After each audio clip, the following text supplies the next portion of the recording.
Hello everyone and welcome back to Factorio Space Exploration playthrough. Today we're gonna be doing a longer one than usual, that is to say. And let's start with where we have left the last time, which is to go and rescue the spaceships. Unfortunately, out of order in another solar system, but we shall be testing the flight capabilities of our own one. So, there were two issues. One of these ships didn't have enough antimatter. I think we had forgotten the refueling. By the way, let us set the refueling here. Let us set a proper refueling here. Bonjour, Evan. How are you doing? How are you doing today? By this beautiful Friday. Is this proper? Yeah, we are connected. We are connected with them all. Now, do we have water, ice, or anything here? I think we need to request water ice, because if we're going to be refueling the ships here, we need water. And therefore, we need water ice. And why not just request? Do we have it? I'm not sure. We might have requested it. I'm not seeing any chest for it, though. So maybe no.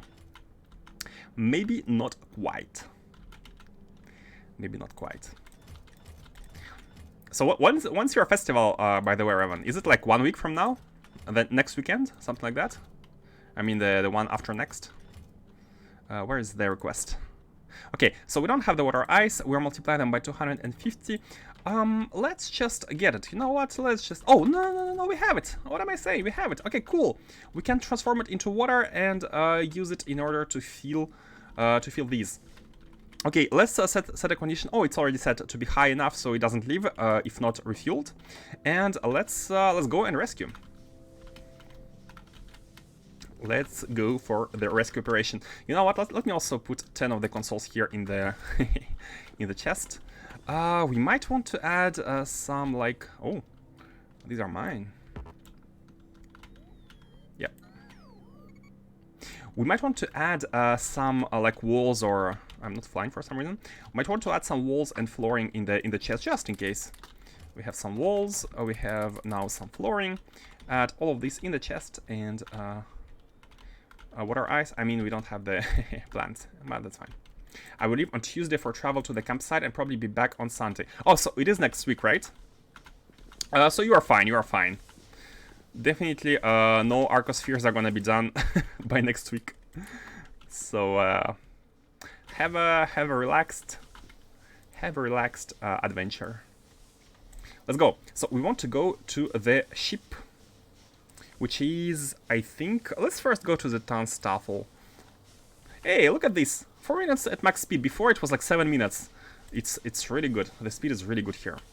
We have... we don't have the fuel. Oh, we're not properly refueled.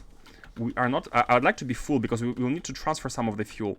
Let's bring the fuel. So we have it right here. Let's just bring it and go through the bottom. Like this. Naquium.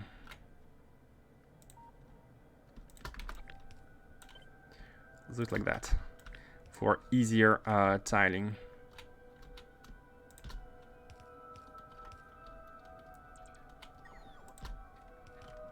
Bum. And here it's gonna be the one, maybe the next one. This one is going here, and this one is gonna go up like this. This, and here is gonna be the refueling station. Now, what is this? Is this the... I'm not sure what this one is. Oh, it's the one for the other one. Okay, it's fine. We can change these. I'll put Faustus in charge to keep you busy with non-important stuff, so I won't miss the good content. Sure. We might be doing DSS2 though. We might be doing DSS2, but that will be the only big progress I would say. Thinking about, so definitely not getting anywhere near DSS. I'm hoping to finish Naquium today. Because if you might have noticed, I came up earlier than usual as promised. We have 1 more hour compared to usual. So today we're gonna go on this rescue operation and then set up the Naquium processing plant, the final. I'm hoping the final Naquium plant on Mars. And after that, maybe do some DSS2. Oh, and I have an idea. Like while waiting for you to come back, after finishing DSS2, we might expand some core mining. So that's gonna be non-important, and it will be definitely very useful because soon we're gonna be consuming resources non-stop. So it's gonna be a task which is gonna become more and more required to spam core mining everywhere. We might go and do that. Oh, but there's also the concern of the new patch, right? If we plan to update it, I think that's fine. Okay, let's go. Tanstaffel. So let's check. Let's check here. We are going to Merlimay, right? Yeah. So the Tanstaffel is at Merlimay, and the other ship is at Erebos here. Let's disable the launching. Let's disable the launching. How can we easily disable the launching? Because it keeps trying to launch, as you can see the scans, but it doesn't have enough antimatter to lift off. I'd like to disable. I haven't input anywhere an easy way to do it, so let me just disconnect. Wait, Medusa. Let me just disconnect the wire here. We can do it very simply like this. So we're not connecting the launch signal. So it won't try to launch any longer. We shall go here. We shall pump in some of the antimatter, not all. We have 4 tanks. That's the good part of this personal ship, is that we have more antimatter than usual. So we can afford to spare some.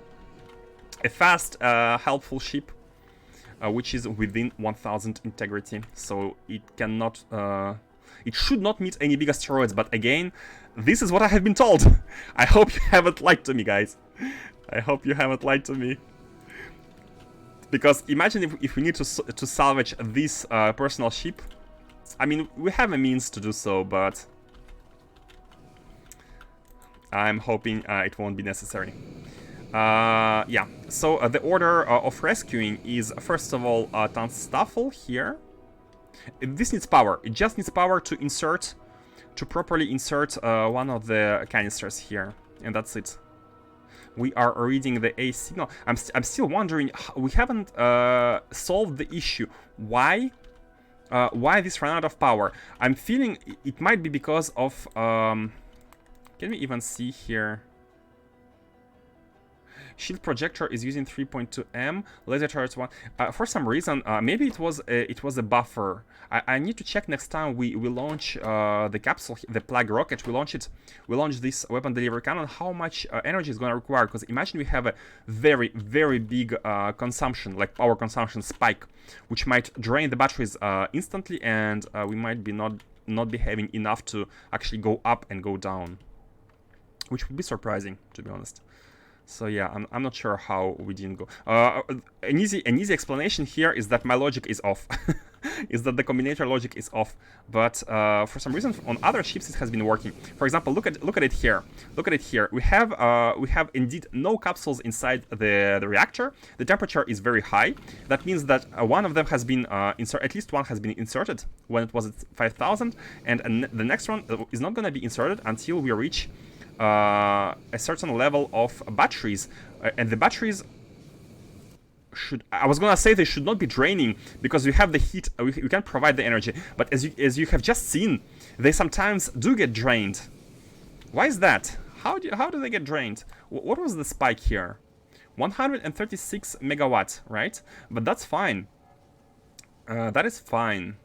Or is it megawatts? Is it how can I read the spikes? How do we read these? Because the thing is, whenever we need energy, this high temperature turbine generator should kick in. Man, it's so these are so loud. I can barely hear myself talking. When this turbine generator, like when the energy requirements are not met, this should kick in, and we have the heat. Maybe during a little bit of like a small amount of time between receiving the demand, like between this turbine needs I don't know, a warm-up time to get started. We start draining some energy, and we have arrived. Look at this. Look at this. So, do we have consoles in the inventory? Yes, just in case. Always check that. Board Tanstaffel. We have boarded the ship. So this ship should not go anywhere. Okay, it's not engaged. What we need to do here is we need to provide energy. And we need to solve this mystery. Why there is no energy? What is taking all the energy? What is draining all of it? So we can see shield projectors. We have 5 of them, but they're taking 3.2 and 1.1. But as you can see here, satisfaction, it wants 1.9 gigawatt of power. This is what it wants. And this is what we provide. And where does this consumption come from? So one thought the other day was that it was because of the cannon. So let's check. Remove the cannon. Bam. 1.4 gigawatt. So the cannon definitely was asking for 500 megawatt. It was not in the grid here. It was not displayed, but it was a big part of it. Now what's next? Hey, Kalio, welcome back. How was your day, Kalio? Let's put these. Oh. I mean, we don't need to do this manually. Oh, by the way, integrity, I think we are above 1,000, right? Oh, no, we are not. Okay, cool. What we can do is we can simply take one of the canisters. Hello, Robot Wars. Hello, guys. I'm happy to see you by this beautiful Friday. We're saving the spaceships. We are saving ton stuff right now. So what we can do, we can manually insert the canisters, and the energy should kick in. Yes. Energy is kicking in, and let's see. And now the satisfaction dropped to 21 megawatt. It was at 2 gigawatt before. It was at 2 gigawatt. I'm gonna do Control Z 2 times to put back the cannon. And I have no idea what happened and why the consumption was at 2 gigawatt. Right now it's at 500 megawatts. Oh, I see now. I see now the cannon is charging using 500 megawatt. The cannon is a big drain of energy, but now it's charged, and it's now it has dropped to 17 megawatt once again. So as you can see, the cannon asked for 1,000 kilowatt. No, that's its current consumption. It's 1,000 kilowatts. But over the course of 1 minute, last minute, the cannon asked for 167 megawatt. This is an average, right? So if you take this, this spike was basically, I mean, it's 1/3 of the total of. So over 20 seconds, it asked for this amount, right? That means multiplied by 3, the number by 3, so 160 multiplied by 3, 500 megawatt. Exactly, 500 megawatt. Actually, I have realized I have now learned how to read this graph. This is the consumption over the total. So you need to you need to integrate this curve, and this is gonna give you the amount here. As you can see, the surface decreasing and the amount is decreasing. This is the partial consumption, basically. Okay, and now we can replace this back. So we know that now we now know that this delivery cannon has a drain. It has a drain, and that is very important because of this drain, the error, the issue happened. Now it's all charged, so we shouldn't be needing energy, but we need to monitor it properly after shooting. Maybe what we need to do is to add more accumulators. Yes, I think that's what we need to do. If we add more accumulators, then the power will be able to be sustained. It will be able to be sustained. We need to check the integrity after adding. So, yeah, look at this. We are above 1,000 because we have wasted empty space. So in order to handle that, let's. Oh, I don't have walls on me. Let's go back to the Mad Lab. And if we say engage, we should be instantly nearby. Board back the Mad Lab, and let's take some walls from here. I'm glad I've put some of them right here.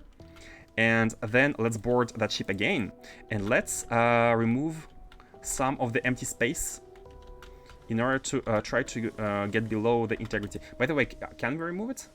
Empty. Oh no, we need to add empty space. We need to remove the flooring instead. Oh, I missed that. Okay, and now. Okay, 132 empty tiles, so we are good. Now we can add 2 more, but we are still above the limit because we have used some of these. How should we do it? We need to remove something. Okay, let's remove some of the lasers instead, and put the walls, because walls take less integrity than other buildings. And as you can see, yes, we are below the amount again, and we have 10 tiles more to cover, 6 and 4 here to minimize it even more. Okay, 130. We're perfectly at the limit, and we are good. Maybe we can even add... no, let's not. Anyways. We are good. And this ship is now working as intended. Just, I'm hoping these new accumulators are gonna be able to feed the ship with power if it has a huge spike drain. This was the issue earlier. Okay, let's send it back to Novice, or before doing so, let's go back to our ship, board the MacLab, and let's send this ship back to Novice orbit, where it belongs. And by the way, guys, remember we had read some of the logs. We had read the logs. Let me send the ship first before I start talking. We want to save the next ship, which is on the planet Erebus. Let's go there. So, as you might remember, Pinging. Hey, Fighting Cat, welcome to the stream. Welcome. Let me open the log again. So, as you remember, the other day we have traveled to Foenestra Anomaly, and I kind of read this in diagonal because for some reason I'm feeling a bit of a pressure when I'm compelled to read a long wall of text on stream. I feel like it's not very I don't. Like, I need to take time and pause and think about stuff, and I don't feel like I should do so on stream. So offline, I read this all again, and it's actually pretty clear. Basically, what happened. Let me show you so you are all following the progress. Let me show you. So we went here. We went to this anomaly, right? And there was a derelict ship, a crashed ship, as well as a ring which we repaired. So what happened here is that we entered the log of this ship. We have entered the log, and basically it says, from what I understand, it says how, like, first of all, we have access log, right? We try to authenticate to the ship, and like, this is real time. And what happened is apparently navigation. We got access to navigation log. Now I don't understand how we got access to navigation log, because we're not supposed to be part of the crew, right? We are, but we're still authenticated as cybernetic hypernet engineer, apparently, because this is the name of the character, and this is my my name.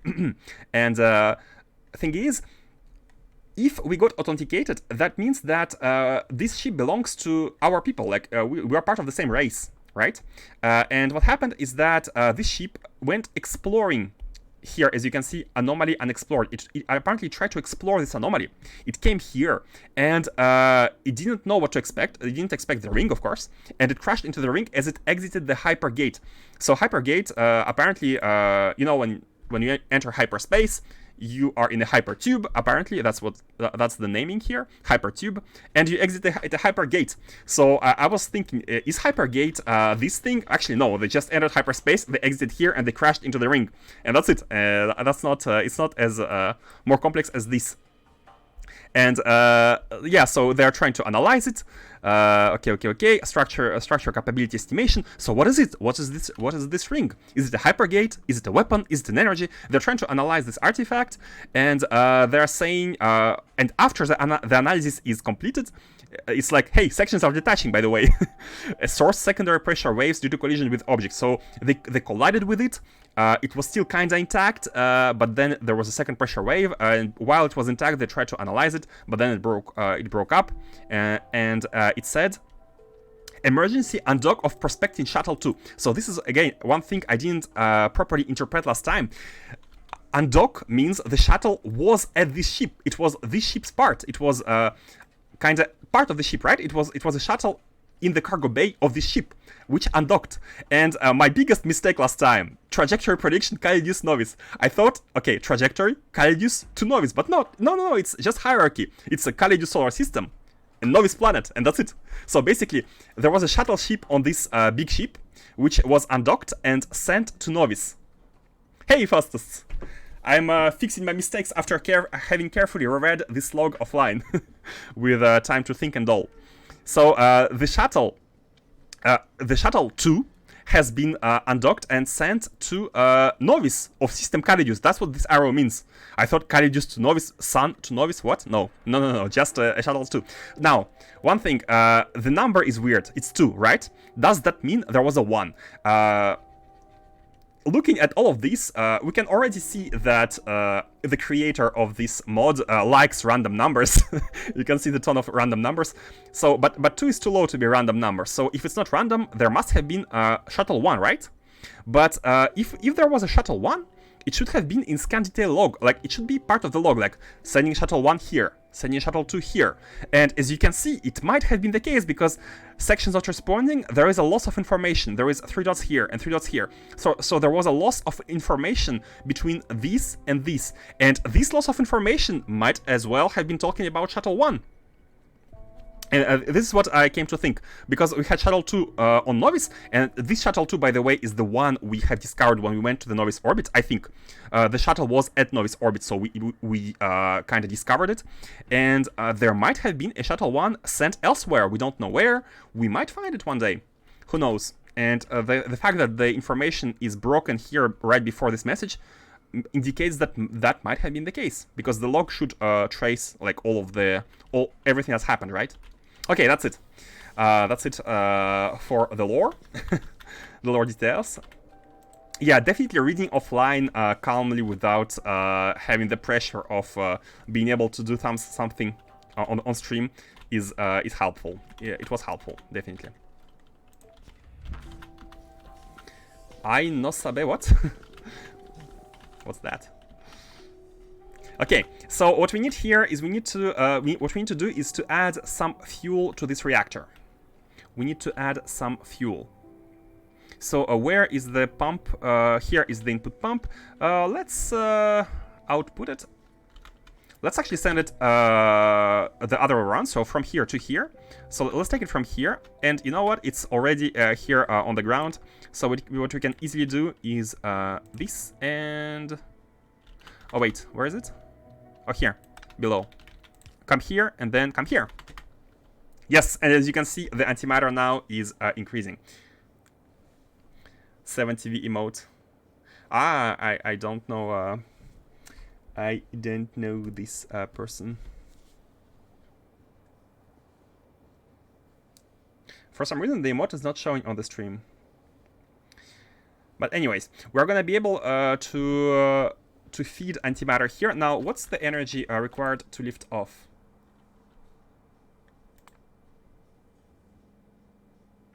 Okay, 627 gigajoules. I think we should be having enough here. Let's fill it a bit more. We should be having enough to lift off, go to Morse, unload the cores, and then go to Novice orbit. Because this is what should be happening. And, okay, let's stop the transfer. Put this back. So we still have a lot of antimatter here to lift off. Like, we are good. Our ship is good. Only 600 to fuel to lift off. Like, I'm happy having 4 tanks here.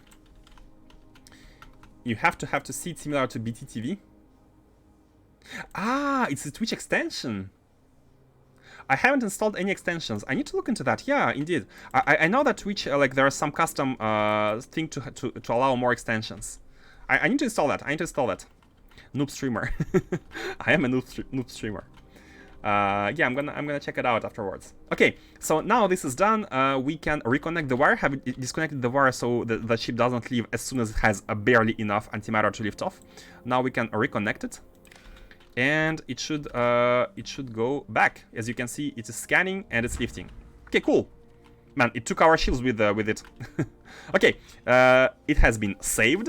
Now let's go back. We have rescued 2 ships. Novice orbit.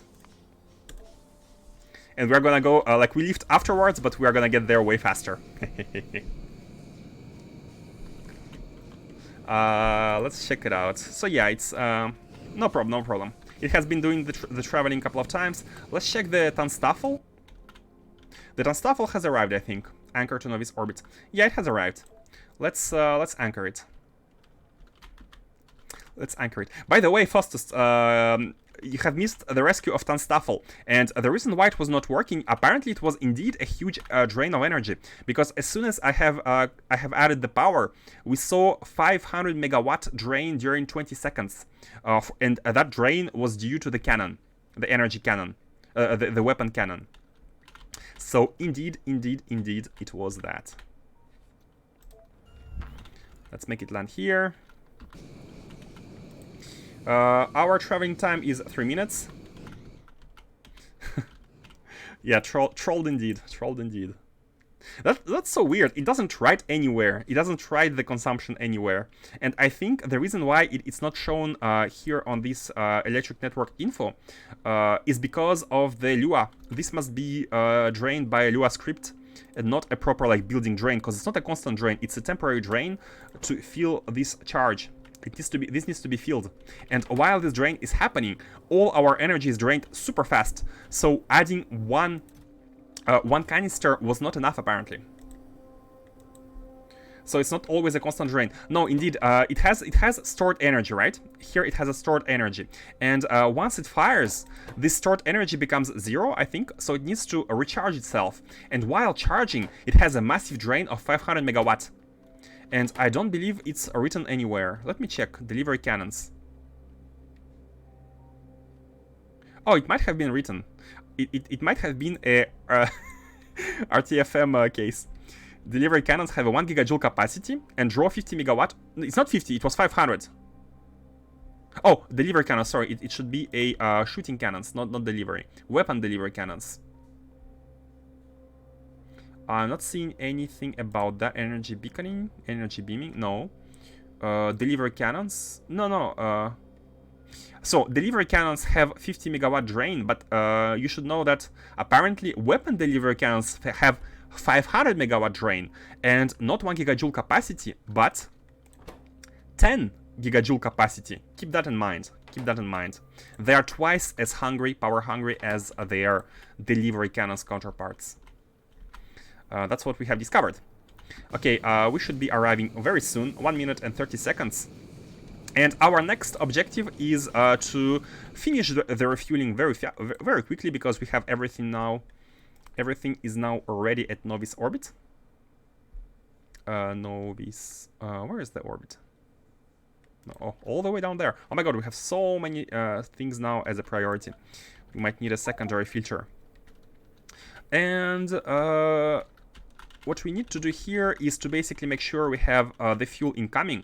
We need to make sure that the canisters are also be able to be brought up. I think it's possible. Canisters should not be a problem, because we have the network here going all the way from here, and here they are inside a storage chest. Yeah, so canisters from here should be able to be fed. Now let's actually increase the amount of them.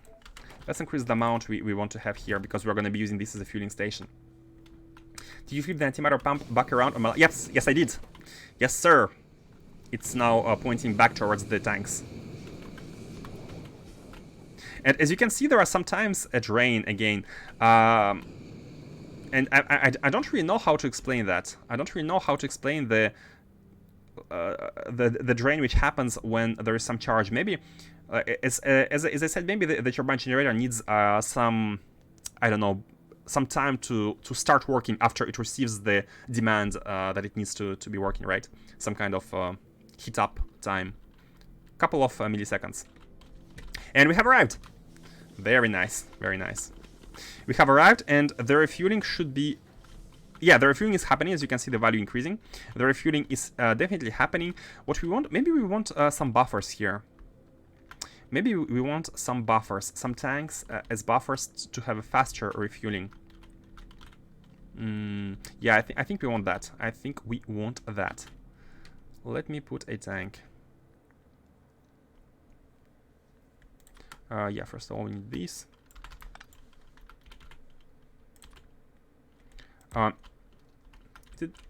Yeah, it's 3x3, so put this and a pump.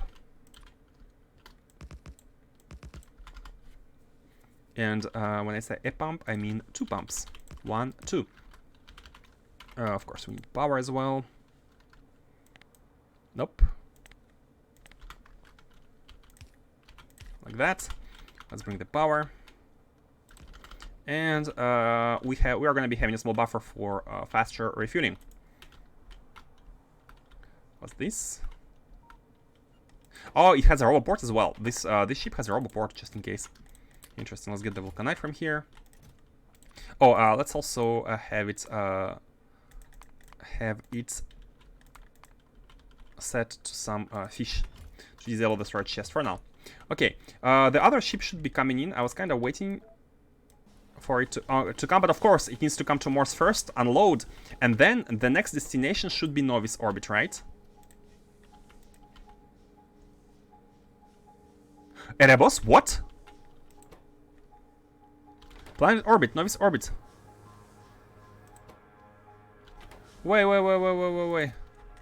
I'm glad I checked. This is why it's it never refueled. Because it comes here, but the next... Did I mess up? Erebos sends it to Morse, and Morse sends it to Erebos. One of them is supposed to send them to Novice orbit, but I'm seeing Novice orbit here. Planet orbit 222, which is Novice. Right? Yeah, planet orbit 222. So why is this not properly being read? The green wire? All the way inside the console, yeah. Ah, no, Novice orbit. Now it is set. Erebos. Oh! It flickers. It flickers between two. Hold on a second. Who is telling you to go to Erebos? Oh, I understand. The clamp here. Oh no, that's just the clamp. What's this? If the Novice... Oh, it's this logic. If we are currently... what are we outputting, by the way? Oh, okay, okay, my mistake. I have assumed that the console output would be outputting its current planet, but apparently it's outputting the current destination and not its current planet. I believe A must be the current planet, right? I believe A must be the current planet. It's again an RTFM case. Read the freaking manual. Where is the spaceship? A, if spaceship is anchored, then it indicates the anchored zone ID with the A signal. So zone ID, I'm guessing... Let's not guess. Zone ID is 1149, a moon 1149. And this is what kind of planet it is, and this must be the ID, right? 1149, yes, okay. So it doesn't say what kind of planet it is on, but it says what ID. And we are... this is being enough. This is enough. So... What is 166? Is it Morse? Morse is no, Morse is 1149. What is 1166? Erebos? Erebos is 1166. Okay, so the logic here, what did I want to do? When the planet is I don't know. When a condition, go to the planet 1166, right? And the condition is when the planet is Novice orbit. So we want to go to Novice orbit from here. And when A is equal to 222, when we are on Novice orbit, when A is equal to 222, then your next destination is gonna be Erebos, planet 166. So here, what we needed to read is A, not this. This is the destination. And this is what, this was the mistake. So now it should go to Novice orbit without any kind of flickering, indeed. Requesting RTFM mode. Good idea, good idea. I'm gonna add it this weekend. Good idea. You can search the ID in the search field at the top of universe window. Really? Universe. Here?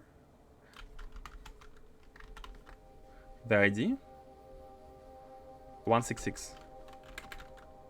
Oh, you need to type it exactly. Okay, if you type exactly the ID, it gives it to you. 16 doesn't work, but 166 works. Thank you for the info. That's nifty.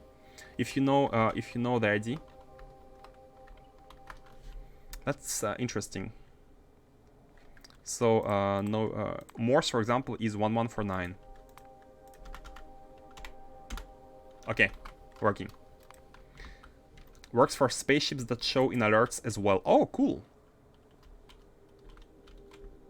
No alerts for spaceships. We are not that advanced yet. The more advanced we are, the more problems there are. Oh my god, I went through. Okay, that's fine. We have a small hole here, but that's okay. That's a good hole. That's a non-problem hole. Temperature is 1000, so we are good with this. And the ship should come to Novice orbit. And you know what? Let's not wait. Let's not wait. Let's send it to Novice orbit. I mean, we are almost unloaded, but that's fine. We can still... Or should we wait to unload? Yeah, you know what? We can fix this anytime. In the meanwhile, In the meanwhile, let's actually go to Morse. Let's go to Morse and let's work on the Naquium processing. This is our job today. Make a final Naquium processing. The final one, the best one. Launch. Yep. So we want it to be tileable. And we want it to be efficient. So a ship should come in. It should unload Naquium ore. And it should take in the plates. And, by the way, how are we going to be balancing them? How are we going to be balancing them? Have you checked out the release notes for AC 0.6? No, I have not. I have not.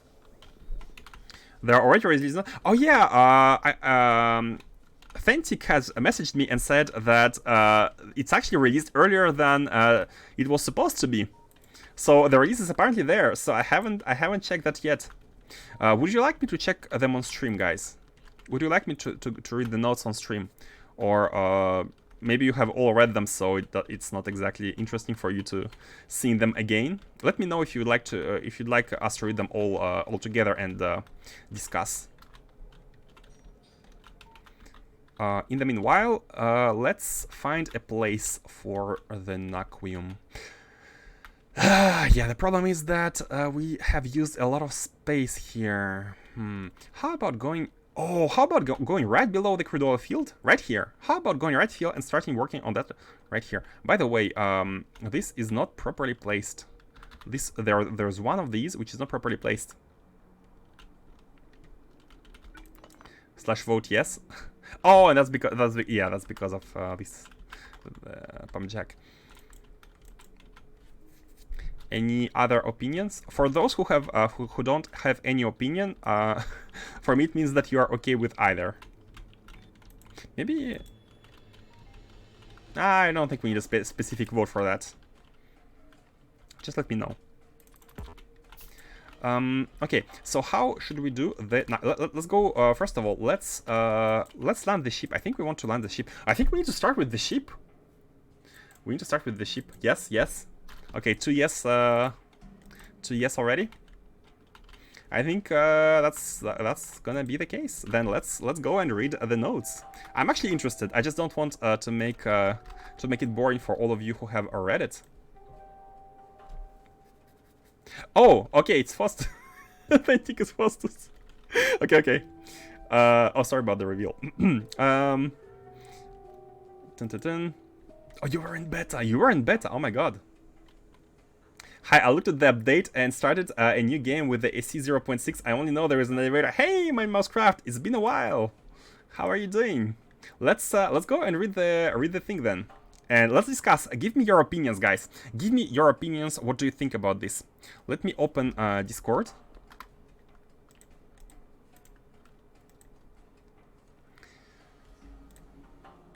Glad to see you again, my Mousecraft. It has been a while. Done. Discord. Can you see the Discord? Should be able to see it. And let's go to Arundel. Development log, right? Oh wow! Oh wow! Oh wow! Oh wow! I'm excited! I'm excited. Now, can you see well? I'm not sure if I can zoom in Discord to increase the size of the font. So this is okay. Yesterday's message. Okay. Can we increase the Discord font size? Have never done that. Oh guys, my information almost got leaked. Accessibility. Accessibility, font size. I'm not sure where is it. Text and images. No. Appearance. Chat font scaling. Like this. Appearance, chat font scaling. Oh yes. Okay. Good. Good. Good. Good. Now I'm hoping that you are all able to see it. Let me know if you want the text to be even bigger. Almost all the graphics in space exploration are placeholders. Some are much more of a placeholder than others, okay? Eventually everything should get a full quality model, but before that happens, there will be a gradual process of replacing the temporary recolored machines with unique graphics. Cool. The gravimetrics facility is an example of this. The old sprite is a recalled astronometrics facility. Here's the new one. Let's check it out. Oh wow, it's a GIF. I mean, it's an MP4. It doesn't loop. Can you make it loop? But it's really cool, man. Arendelle is gifted for animations. Game design as well, but animations the most. High-level core miners nerfed, trains buffed, mod owner hates my place. maybe he's trying to send you the message, Faustus. He's trying to send you a message. In the summer I have less work and so I gain more time for Factorio and you. Thank you. That's so nice of you. And yeah, let's all enjoy the new mod. I'm really gonna be trying to see whether we can upgrade this playthrough to the new mod, to the new version. I really want to be able to play with the new toys, but I don't want to redo a playthrough because this one is not finished yet, and it's I'm having this one quite. I'm quite fond of this one. Most of my time has been going to the essential things needed to release version 0.6. The new gravimetric facility model wasn't needed for 0.6, so how did this get made? The rough shape for this was something I had planned for a long time, inspired by films Contract and Event Horizon. Oh. Test 447 volunteered to make it. I defined what I was looking for it. He made a first draft of the model. Oh wow, hold on. This one is being able to get opened. Can you see it on stream? Yeah, it's a Discord thing. It looks really cool. Although the clock pattern behind here is a little bit not futuristic, I would say. For this one, I kind of find this pattern on the ground not very futuristic. But the middle parts where it's all like circles and electric stuff is really cool. There is more 0.6 info in the posts above. Really? This is the old one, right? Oh no, it's not the one. Wait, which one we have read the other day? Oh, okay, we have read this one. I have reacted to it, and okay, these ones are the ones we haven't read. Okay, sometimes in the early space stage, you want to get your character into space, but you don't want to send a mostly empty cargo rocket to do it. You could wait around for the rocket to fill, but that's no fun, indeed. In version 0.6, launching a partially empty cargo rocket is not so bad. Some of the fuel and rocket sections are refunded. A completely empty rocket cargo would cost half the fuel and sections, and the cost increase linearly up to a full rocket with full costs. That's cool. No more. That's kind of smoothes the waste. I do like that. I do like that. Version 0.6 has new technology, space capsule navigation. It lets you add cargo rocket sections and solid rocket fuel to a space capsule. With these extra items, the space capsule can launch you up into orbit from the planet or a moon surface. The catch is that you can't really take cargo with you. Just your inventory, right? You can still have your inventory, of course. Most of your items will need to be left behind. Oh, no. Wait. There's enough room for life support canisters and a few essentials. Not taking items is not so bad, though. If you wanted to take items up to orbit, then that's what the cargo rocket is for. So how does it work? You have to empty your inventory? You cannot have your inventory with you. That's really interesting. It's such a unique limitation. You have to empty your inventory and then take life support canisters and few essentials, like the fuel for your jetpack, right? So that you can go and explore the orbit. Interesting. Space capsule navigation system also lets you hop between connected space zones, such as from a planet orbit to moon orbits up. Wait, what? Hop between connected space zones, such as from a planet orbit to moon orbits up the gravity well. And then the outer moons of other planets or asteroid. You can go all the way to the asteroid field only with the capsule. If you look at the system map, the white lines show the steps you can take. Okay, we need to look at that after it releases. After we update. You can even discover new locations this way, but crossing undiscovered areas is more risky because an unexpected gravity well could fling you to a random location. What? Oh my god. This is so weird. This is so weird. Like, how does it work? Like, flinging. Flinging requires some kind of physics implementation, but here it's just like points, right? You go from point A to point B. How does flinging work? I guess we need to wait and discover. Lastly, there is always an emergency burn option which takes you back to your starting planet instead of the current system going to the nearest planet. Doing an emergency burn damages the capsule and depletes its emergency reserves. It's not destroyed but needs refurbishing, which isn't cheap, but it's the most cost-effective options if you have no other options. By cost-effective, he means basically you don't have to die anymore. It's more cost-effective than to die. I mean, if there is like only one option or to die, then it must be cost-effective. The core mining. Oh, the core mining. It has changed so that core miners can only be placed on core seams. These are large holes in the ground that act like resource nodes, but unlike other resources, their placement is much more carefully controlled than the normal noise-based resource placement. Yeah, like a bit like this resource in Factorio, right? The what's the word? In Factorio, there's like purple resource patches on the ground, right? I hope the compatibility between AC and K2 will not be broken. You can hope. K2 is releasing an update at the same time as AC, which is fully compatible. What? Do they cooperate like super closely even since beta? That's cool. Both are released on Discord only right now and will hit the mod portal at the same time. Immersite. Yeah, Immersite. That was it. Immersite, you have nodes on the ground, like oil patches basically, but without many of them being at one point. Okay. Planets have a limited size, so each planet has a limited number of seams. Core miners still have diminishing returns for building multiple miners, but power consumption is reduced by 50%. Interesting. So maybe solar powering is good. Maybe solar powered by solar is now an option. Okay, core mining products have been rebalanced. In general, yield is increased by roughly 4 times, but you can place less, of course. The main resource mining hardness now partially affects the core fragments too, meaning iridium core mining is slower than holmium. Oh, that is interesting. The balance will be different. The resource balance will be different. Raygard is the K2 developer and was playing the new release on Twitch last night.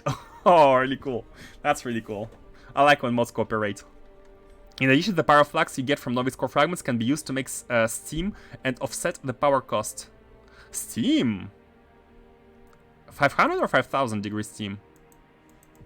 I mean, I guess we don't need 5000 until we reach the tier 4 of all sciences to be able to build the high energy stuff. Depending on your planet's size, the first core miner generates more energy in products than it uses.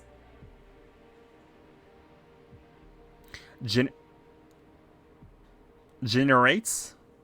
Oh, the one which is, okay, the paraflux, right? You can get the paraflux, and if you convert it into energy, you can basically self-sustain for the first core miner. That's cool, that's cool. So, and then the more you place, it becomes less effective, and at some point... Maybe starting the second one, since he mentions first. Maybe starting the second one, they cannot be self-sufficient any longer, which is nice. It's really nice. You can get started with core mining without any cost. I mean, just the resource cost, the paraflux. Core seams, being large holes, can be built owned by things other than core miners. Makes sense. You can seal the seam with a grenade or cliff explosive. What? You can seal it. Can you open? You can open a sealed seam again by building a core miner over it. That is cool. Like, he thought of everything. He thought about everything. I like it. When you update, core seams will be generated for all solid surfaces, even for already explored chunks.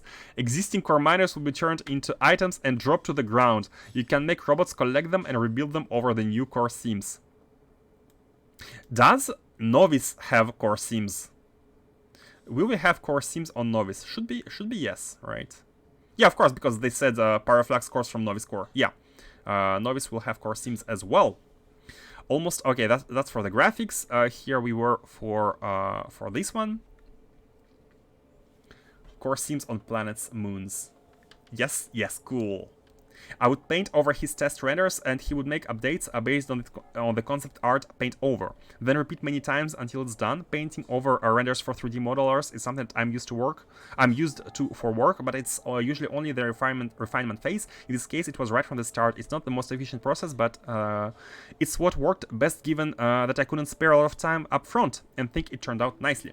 The recipe changes lights and glow colors. This is so cool. I have no complaints about this one. All the complaints are jokes, by the way. It's all amazing stuff. God of Hyper Death made a 0.5 to 0.6 curve difficulty visualizer. Let's check it out. Difficulty curve visualization. Smoother does not mean easier. So basically, what you can see is that the space sciences are on the same level, and what has changed is mainly what's in between. So first of all, we have blue science. So before we had lots of stuff unlocked with the blue science. We now no wait, which one is old? This one is old, right? This one is new. Because I'm seeing cooling here. Cooling with the blue science. What? 0.5 on the left. Why does he put cooling and all... Wait, cooling was unlocked with this one? I didn't even realize. I thought it was unlocked with rocket science, but I'm mistaken. Okay, so this one... no, of course, because you need cooling to get this one. Okay. So you do unlock it with this one. Okay, and now you unlock the rocket control unit, and these two first of the advanced items, and the fuel. Only these. But look at the industrial furnace here. We don't get it until rocket science. Oh my god. So no more mega basing in perspective until we get to rocket science, because we need this to properly tile our smelting. Then we can get nuclear reactor and space belts with this science, and this science is the one that can be built on Novice. It can be built on Novice. So and it kind of prepares Novice for space, and we get the rocket cargo, and we get the cannons. Here we got the cannons right off from the start, right from the blue one, and then we build space science. We have to build it because we want this. We want this. We want vulcanite. We want efficient smelting. Is this yellow assemblers? Oh my god, it is! We get yellow assemblers as soon as rocket science. So basically, once we get rocket science, we can start off about thinking about megabase on Novice, because these are kind of the must for a megabase. And blue belts. Oh my god, blue belts are also so far. And then we get these, and these are Covarex. Oh, we cannot get a good nuclear power until we get to this. Man, the power issues are gonna be real, especially with the biters that need to be taken care of early on. Like, you can't easily expand solar by placing it everywhere. But wait, when do you get the elevator though? What's this? Is this the elevator? I'm not sure what this icon is. These are basically the resources required for the space sciences, but amongst these, what are the ones which really improve Novice? That's the beacon. Oh, okay, I see. Oh yeah, so that's also important for the mega base. Where is the elevator? My biggest question. You basically open testing or a soft launch. Take a look. A, restart. B, will you? A, restart. B, update. Continue with 0.5. What should we do, guys? Elevator is material 2. Ah, we need material too. Makes sense.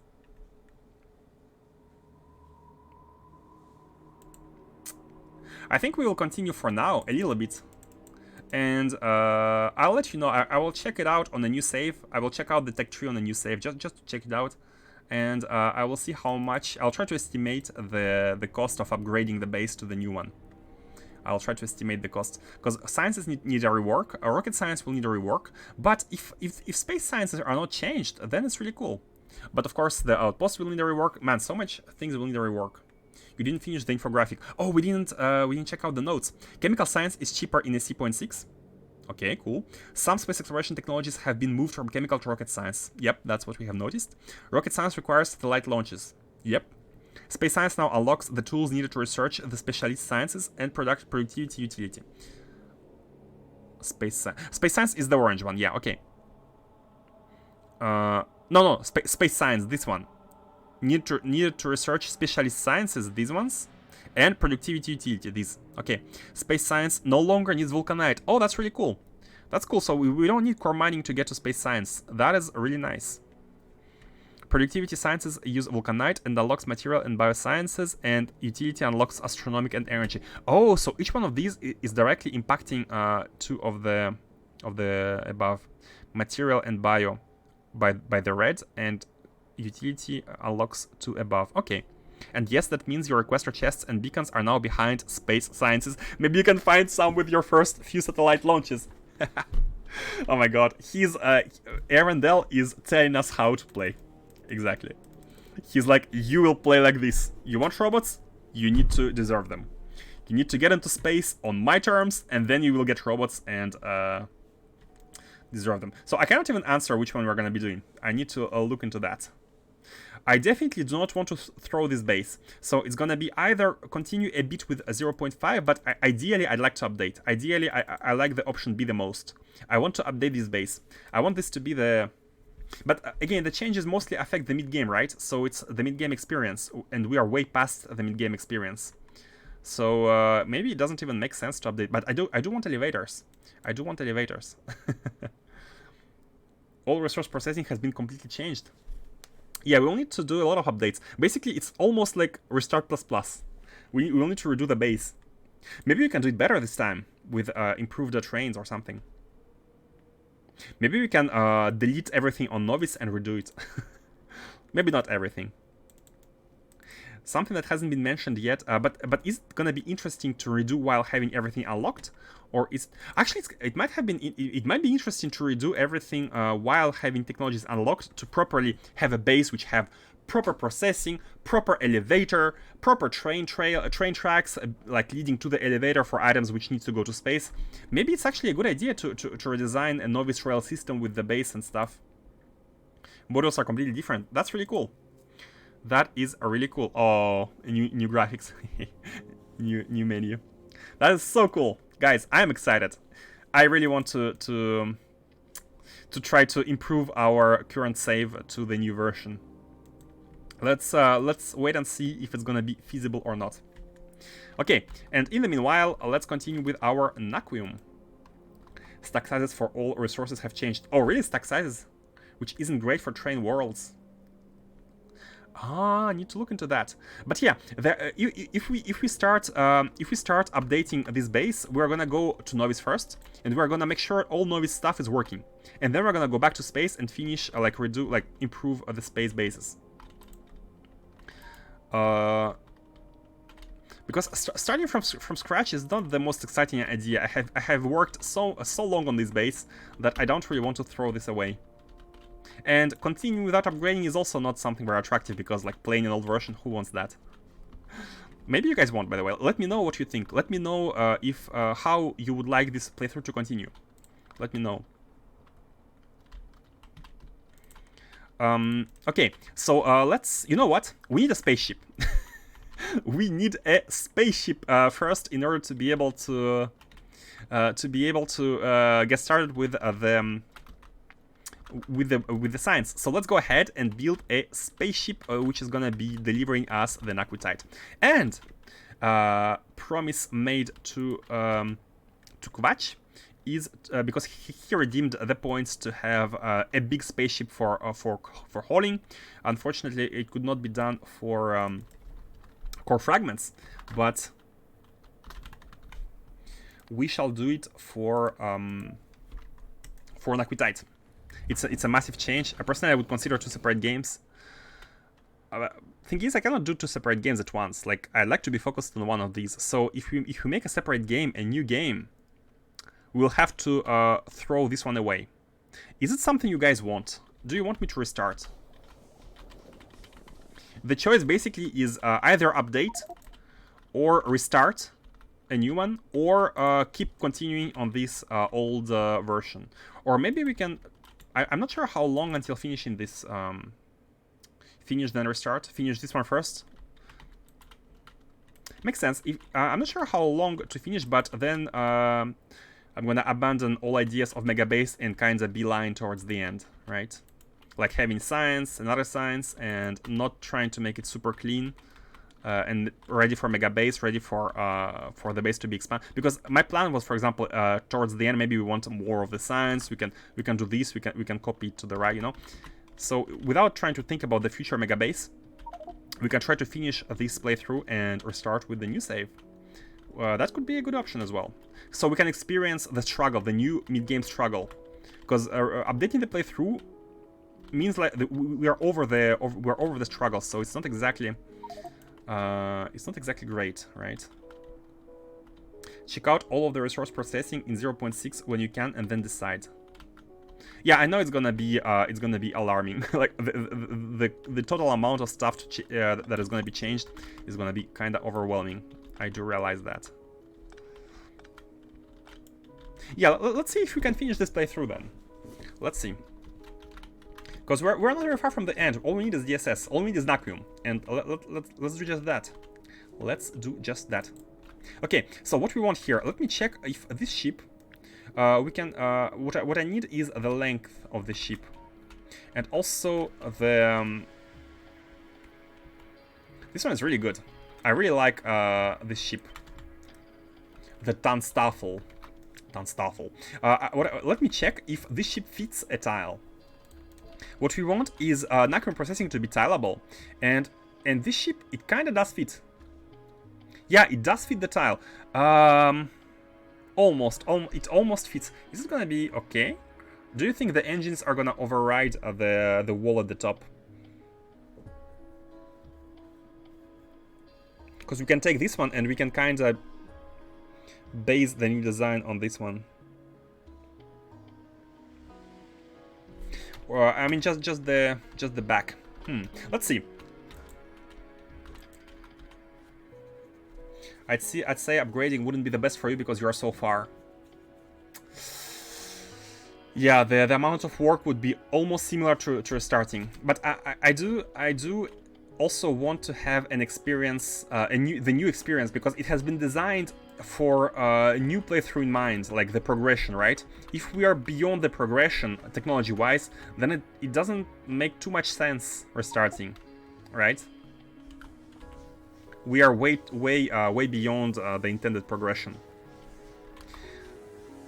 I also do like the. You know what? Let's try to have this back of the ship with some small adjustments. So let's do it like this. We're making a Naquium ship. Now we want it to be rather on the wide side as opposed to a long side, because we want it to fit. We want it to fit.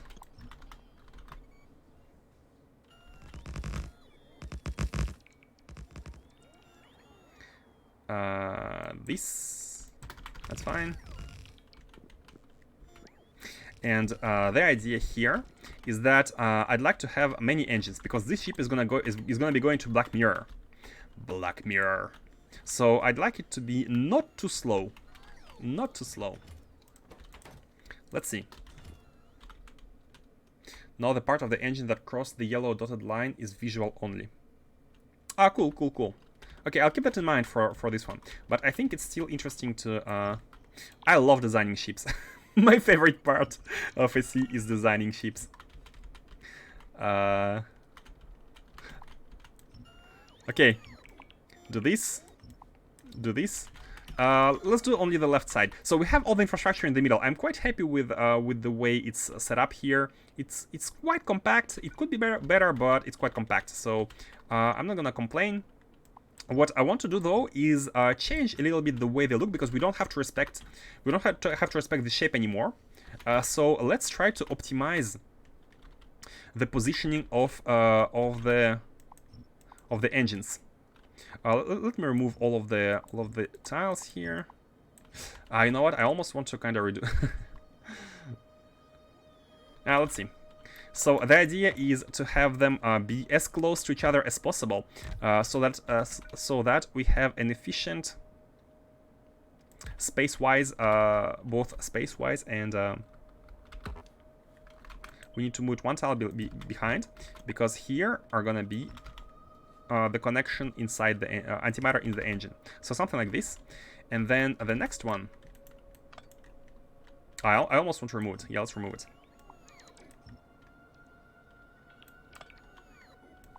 We shall copy the right side to be like the left side.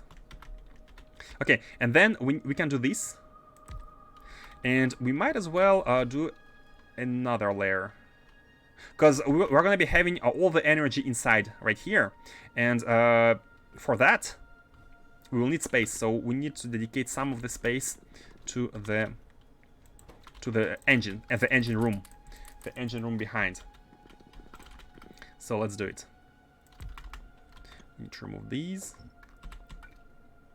If you have any idea, by the way, let me know if you have any idea about the design. I'd like to make an efficient this time, so focus a bit less on the aesthetics. I mean, aesthetics are still going to be important. They're still going to be important, but not as much as for the personal ship. Because this one we're not going to be seeing it too often. It's going to be traveling to and from the asteroid field, bringing us the juicy Naquium. Something like that. Remove these. Remove these. This should be good with the amount of engines. I do like the fact that these fit in the shape. Okay, and now that this is done, let's try to fit all the engines, all the engine part in between these. What do we need? By the way, do we want to have 2 reactors or only 1? I don't think we will need that much energy. I don't think we will need too much energy, but 400 megawatt, yeah, it should be enough. 400 megawatt should be enough, even for a 2K integrity ship, methinks. Okay, let's put 1 engine then. So what we need? Let me remove all of these and put down the buildings that we want to build. So one of these, one big generator, maybe somewhere. Oh, look at this! The height of these 2 engines fits exactly 1 generator.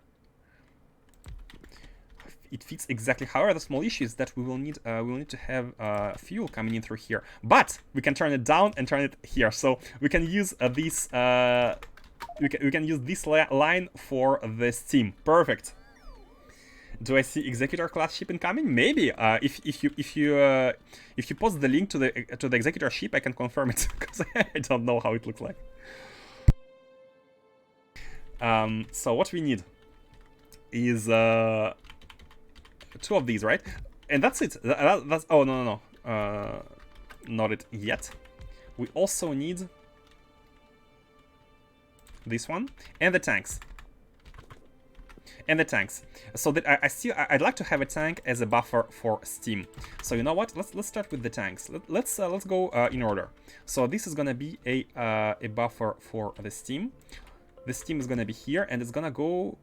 We almost don't need this one. We can use the basic one, the basic pipe, like this. The steam is gonna be inside the tank. It's gonna be kind of a battery. This is a really, I really like having batteries, steam batteries. Now this could be directly like that, and I do like this a lot. No pipes, direct steam insertion. There's gonna be no feedback loop of steam, which is perfect. Now we have a lot of space here, and because we have a lot of space, why not have 2 reactors? We're gonna be able to support way more energy, and with a steam battery, or maybe that's too much. Do we need energy? No, we don't really need it. I mean, it's a 2K. No. You know what? We might need it because it's a 2K integrity ship, so we want to be powering. We're gonna be having big spikes. But spikes are spikes, right? What do you think, guys? Do we need full 1 gigawatt of power if necessary? I mean, we're gonna be having 1 gigawatt if necessary because of the steam, battery. That is definitely something that is possible. But do we need like 1 gigawatt on a more constant side? I don't think we do. I don't think we do, based on the experience. So let's try to not do it, and let's suffer the consequences of our actions. Okay, so this is water, and this is water as well, and the water should go inside a tank, which is... Oh, look at this! Guys, look at this! Look at this compactness! I am loving this this square. I'm loving this energy square. I think this square is gonna be copy-pasted for future uses. 400 megawatt is probably just fine, just for Naquium hauling. Okay, cool. I was thinking along the same... Like, I wanted to have 2 of these because we have the space 4. But, you know, this space can always be used for... Oops. For anything. Anything else. So, here's the idea. These output the steam. This is 500 degrees steam. It can go inside these 2. Or, maybe we want 3, actually. Maybe we want 3. The reason why we might want 3 is because if this one starts working at full capacity, we need to be able to consume the output of this. Like, if we have a spike at 1 gigawatt, this can work at 1 gigawatt, but it will not work if the output is taken. So what we can do is we can do it like that with 3 of them, just to be able to handle the spike, right? So I think it's not gonna be a problem for the design here. For the design. I mean, we still need to have a bit of entities. This one is going to output the stuff. This is the water. The water is being outputted from here. It's also here, and it's outputted everywhere until all the way. Actually, all the way from here. Water from here plus water from these 3. I'll put it into the tank, and kind of balanced with this one. And we have a pump right here. Look at how compact this is. Oh my god! I almost wanna bet. I'm almost wanna bet. Guys, can you make a more compact one or not? It looks almost perfect. Almost perfect. With all the buffer for this, with the water, and with the steam. Now, do we need more tanks for the water? Because we can do it like that. We can have a second tank for the water. I mean, if it's just 2, we might not need to have a pump in between, but maybe 1 is good enough. I think 1 is gonna be good enough because these are condenser turbines. Yeah, like 1 tank full of water is gonna have us go a long way. Now, these should only input water to top it up to 20,000. And everything else should be like a closed loop. And that is it. That is it. All we need to do here is connect the... Oh, we don't have a pump here. We don't have a pump inside these. This is a little bit annoying. It's a little bit annoying. I almost want to remove one of the tanks. Yeah, I think I want to do that. I want to remove one of the tanks. We don't need 3 tanks, by the way. This ship only circulates between Novice orbit. Actually, no, also the... Yeah, we don't need 4 tanks. 3 are more than enough. More than enough. And this pump is gonna be the one sending, like, getting the antimatter. It can take it from the left or from the right. We don't care. It's for the refueling. I use 2 tanks on my Naquium Haulers to top off the water tanks at my mining site. To top off the water tanks at your mining site.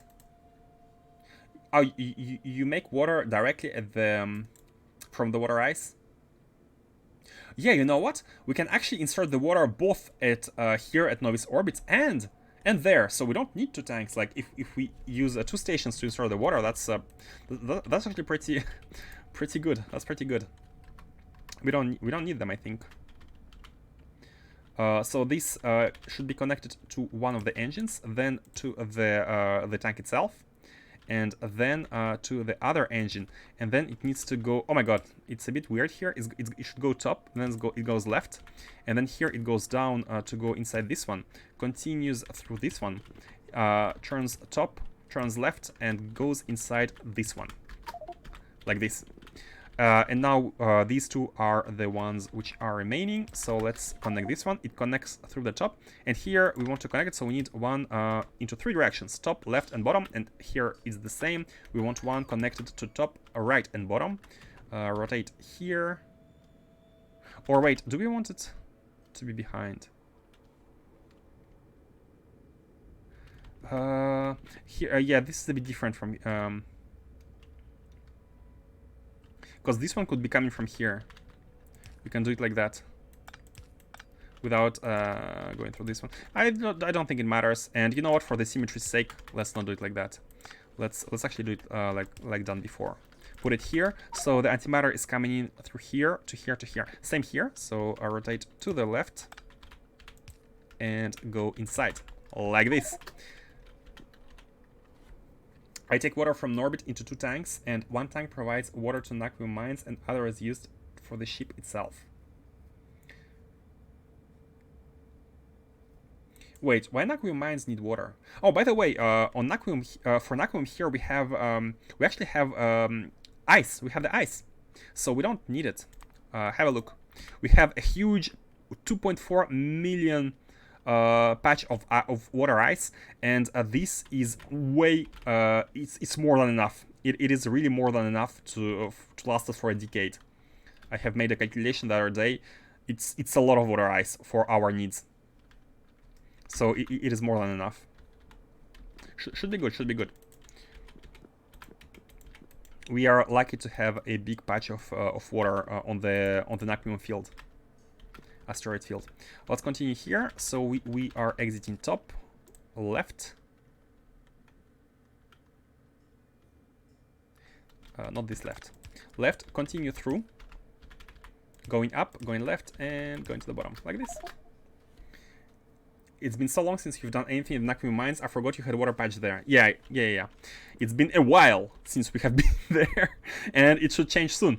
Naquium incoming. Naquium incoming.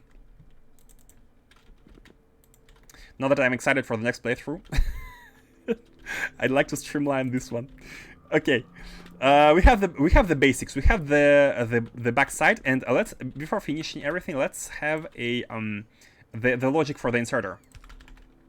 So we want to have a requester chest. We want to have a storage chest, which should be like this, same as here, and let's have all the logic. I mean, I have already put a... That's fine. Where does it connect? So, how does this work? We're looking at the power level here, right? But we don't need accumulators in this case because we have a battery in the form of a storage tank.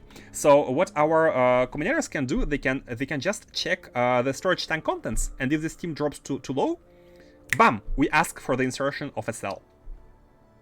Hey, Anbael, didn't you want to change the price of the build it? True. True. And it was because of you. I remember that. And you have a... I think you still have the unredeemed... you have the unredeemed order. So you can use it anytime. Oh my god. I had almost forgotten. Almost. Had you not come to the stream for a couple of days, I would have forgotten. Okay, let's let me know what you want as a redeem, and we shall see. This one should connect with so first of all, in order, we are reading the power levels. Here we're pushing them into this combinator, which checks them and outputs everything into a generator to generate a what's the word? A pulse. Okay, let's have them go. Yeah, that's a very nice spot for these. 1, 2, 1, 2. We're gonna be reading this one. Wait, I'm gonna improve these. Improve the placement a bit. Yeah, perfect placement. Perfect placement. Oh my god, that is so nice. We have space for everything, and I'm a big fan of this design. A big fan of this compact power design.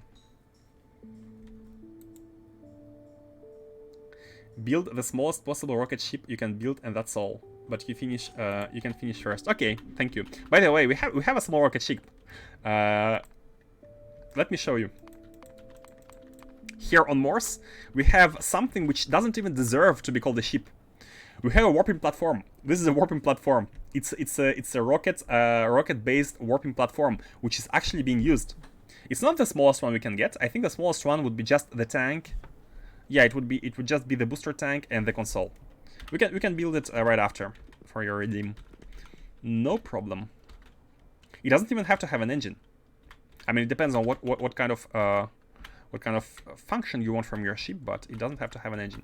So now that we have this, this needs to be passed into a decider combinator, which checks whether there is one positive, and if yes, it sends a green wire to the inserter, which this one basically gives it the signal, and it's a memory. It's a memory which holds the pulse. This memory's objective is to hold the pulse coming from this generator. So when the fuel level drops, we send the pulse in form oh wait. It's not exactly like this. This is the output. So this one is at the bottom, and this is the output. So these are all connected, and the pulse is being sent into the memory. It stays in there, one signal of the canister, and this memory sends the information to the inserter. So let me put an inserter here. I'm not putting it in front of this one on purpose, so we don't want to be inserting anything. And by the way, we actually need to preheat it. We actually need to preheat it, so I think 3 of them are enough to preheat it to 5000. Not sure. Okay, and now this one is red, of course, and it's fine. Gonna copy and paste the... Oh, it did not copy. Okay. Copy paste. Done. And this is gonna be pulsing the value at the same time into... Wait, it's all connected. Let's put it here. It's gonna be pulsing the value into this one, which multiplies it by -1. So using a red wire, it pulses the value, multiplies it by -1, and sends it back to the memory, all using a red one. Yup, like this. Good location. Pulse the value, send it back at the entrance of this one, which should cancel it out. The pulse should cancel this one out, and this one should get disabled immediately. It should get disabled immediately. Let's put this one as well. Okay, good. And this is done. This is how it works. Oh, we need to connect the input as well. So once the steam level... okay, here is not A. We need to check the steam level. When steam drops below... what is the limit we want? We don't want it to be too high. We actually want it to be as low as possible. I think 1000 is good. Once steam level drops below 1000, because it's still enough. This is instant. This procedure is instant. The insertion creates heat immediately, and the heat is being transformed into steam, and it should fill the tank immediately. It should start filling the tank ASAP. So if we reach 5000 with the remaining gauge, then we are good to go. We might want water to preheat to have some steam initially. And you also make it fly to the furthest planet you've unlocked. Wait, so it cannot be the smallest possible rocket ship. It will be a rocket ship which will contain enough rocket fuel to be able to fly there. Because it does depend on how far... I don't even know how to calculate that. Can you calculate how much fuel is gonna take to fly to the first planet? But okay, I accept. With one condition, we don't have to go and rescue it. We're just gonna send it there. I'm gonna put a bunch of tanks. For fun. I mean, we're already polluting Morse's orbit, right? So why not pollute a corner of the galaxy? The Whoop Galaxy. Okay.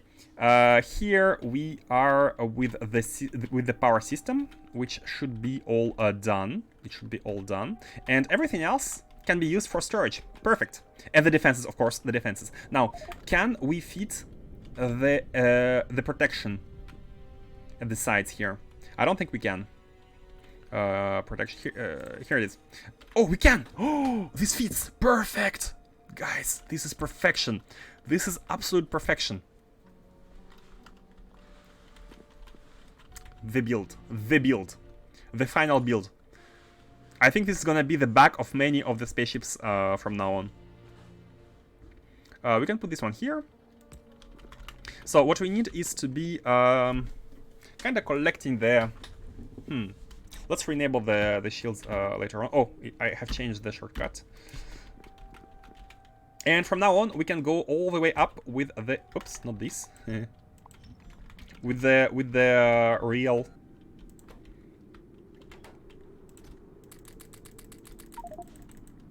When you say rocket, do you mean rocket fuel or antimatter of the smallest ship request? I don't know what the best one is because I don't play AC. Well, the best one would be antimatter. Actually, I've also understood rocket fuel, so. But rocket fuel might be more interesting, just to actually for science to see how much rocket fuel gets consumed. I don't even know. I don't even know how much rocket fuel gets consumed. I don't even know how rocket fuel compares to ion fuel, how it compares to antimatter. All I know is that antimatter is the best, and it's the one we're using everywhere. And apparently, it's gonna be changed with the next playthrough because we are not gonna be able to get to the latest stuff with only rockets. Actually, I'm not even sure. I'm not even sure. Okay, before doing the flooring, let us. Okay, first of all, first things first. Let's see how far we may go with the build. If we do that with tiles, just for the sake of for the sake of measurements, we'll use antimatter with one thruster. Everything else that is needed. Okay, cool. We need to make sure that this one fits in one tile. So let's see. So, okay, so it should be like this, and we cannot go. We cannot even go this far. The ship is gonna be a little bit on the fat side, like this maybe. Morse. Is this okay? If the ship is like this, oh. This is exactly one tile. Exactly one tile. So Faustus, you confirm, right, that the engines positioned like this are properly fitting the top side. Like, we can place one ship and another ship right above it within the tile, right? Like, the engine's graphics can overlap with the last flooring at the top. This is the limit, basically. And we want the biggest possible ship, which means 2K integrity. We want to fit 2K integrity with this height. So let's do it. This is the line, the last line. I'm even gonna put it here just in case if I accidentally delete it. So I don't need to remeasure it. And let's design the contents, the interior. Let's take everything. Unfortunately, we have a lot of stuff in the inventory, huh? You know what? We might actually be wanting to add even more turbines because this might not be big enough integrity because of the aiming, 1K aiming. Okay, let's place the containers, the most important part. And by the way, there is one challenge. I have thought about it.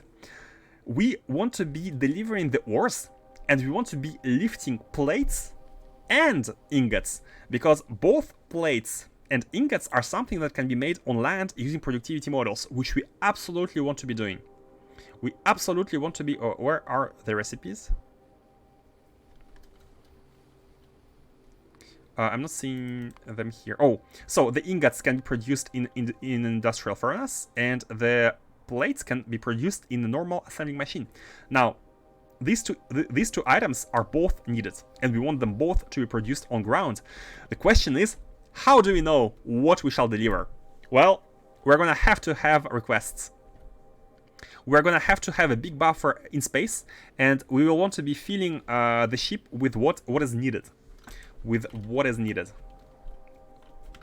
So essentially, that challenge boils down to making as big of a buffer as possible. Now, first of all, let's see how much integrity does this all take. Let's make a small, maybe not a box, but something like this. And then we can see from here. There might be a faster way to do it, but let's delete these sides.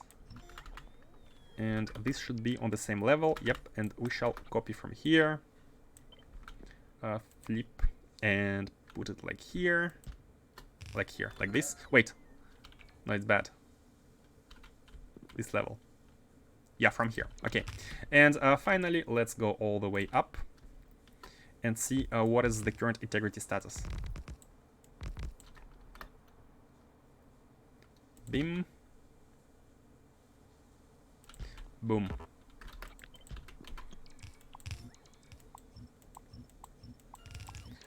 We can do the construction planner for these. I think it's easier to make a... no, we still cannot drag everything. That's fine.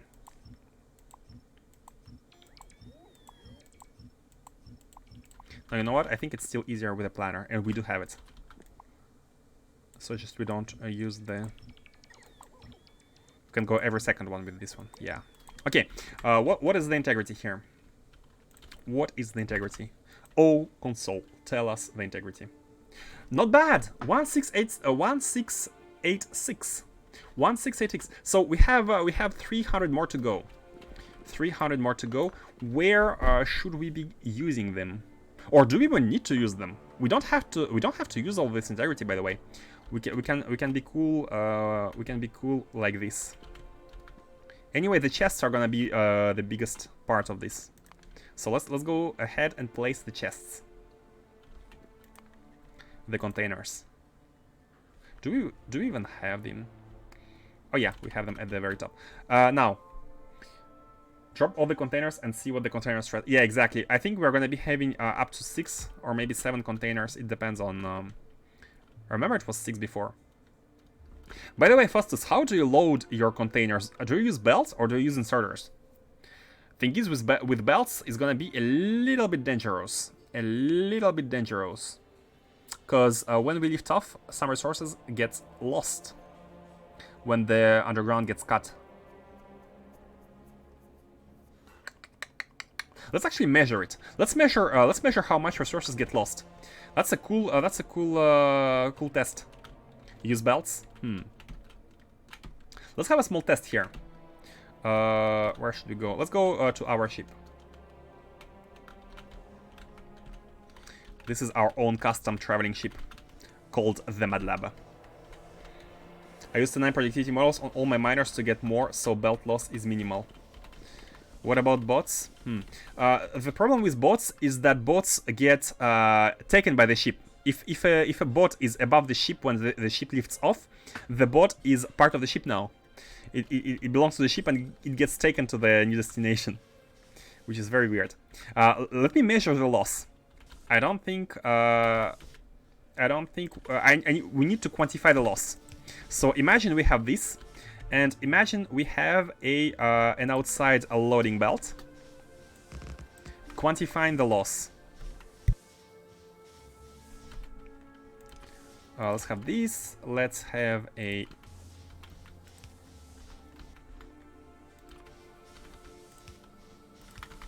we are gonna be loading this.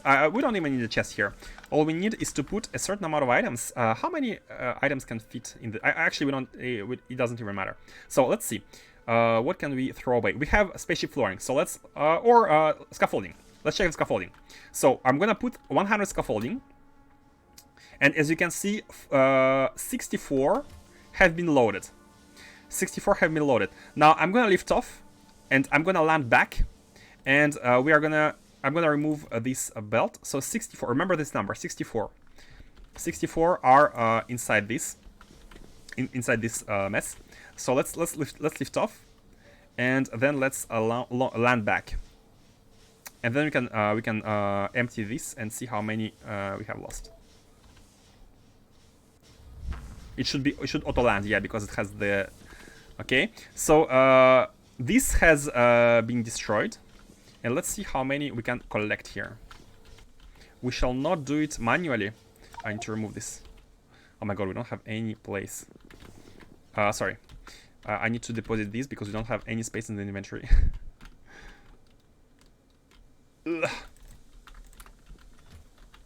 Jetpack. 64, eh? It was 64. And I still haven't taken anything. Pick this up. Now, what we can do is we can put a chest and we can put a mini loader. Bam. Get in. 16. 16. So, wow, that's more than I thought. That is more than I thought. So, 48 have been lost. 48 resources, guys. 48 resources per belt get lost if they are on the if they're in the underground belt and the ship launches. Almost 50 resources get lost. That is quite crazy. That is quite crazy. That's a lot. I mean, it can still be minor if you transport like 2,000 at a time, right? But it's still not negligible. So we might want to do a logic. What if the belt is placed closer to the ship? Let's try. Good thinking, but I think undergrounds are like this, right? Let me also disable the. I mean, it doesn't. We don't care. I'll place this one. Place the output. Place the belt. And let's put the items. Oh! No, it does matter. So now 32 have been removed. Ah, it does matter, Faustus. Now 32 are on the belt. Hold on. What if we place the max distance? I didn't even know that mattered. I thought it was like a constant buffer. Max distance is... oh, it was max distance, right? Oh! Then the closer they are, the better. The fewer, the less the loss. Interesting. Let's put it 2 tiles away and see if it changes anything. Oh my god. Wrong button. 100. 52. Indeed. The closer they are, the less we lose. So let's quantify the minimal loss.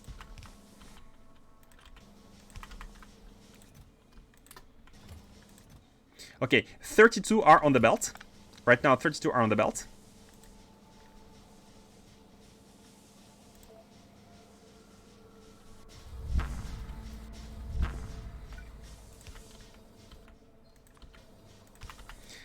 And we got 14. So 16 lost. No. Yeah, 16. No, 18. We lost 18 this way. 18 resources lost per 32. We had 32 initially, right? So 18.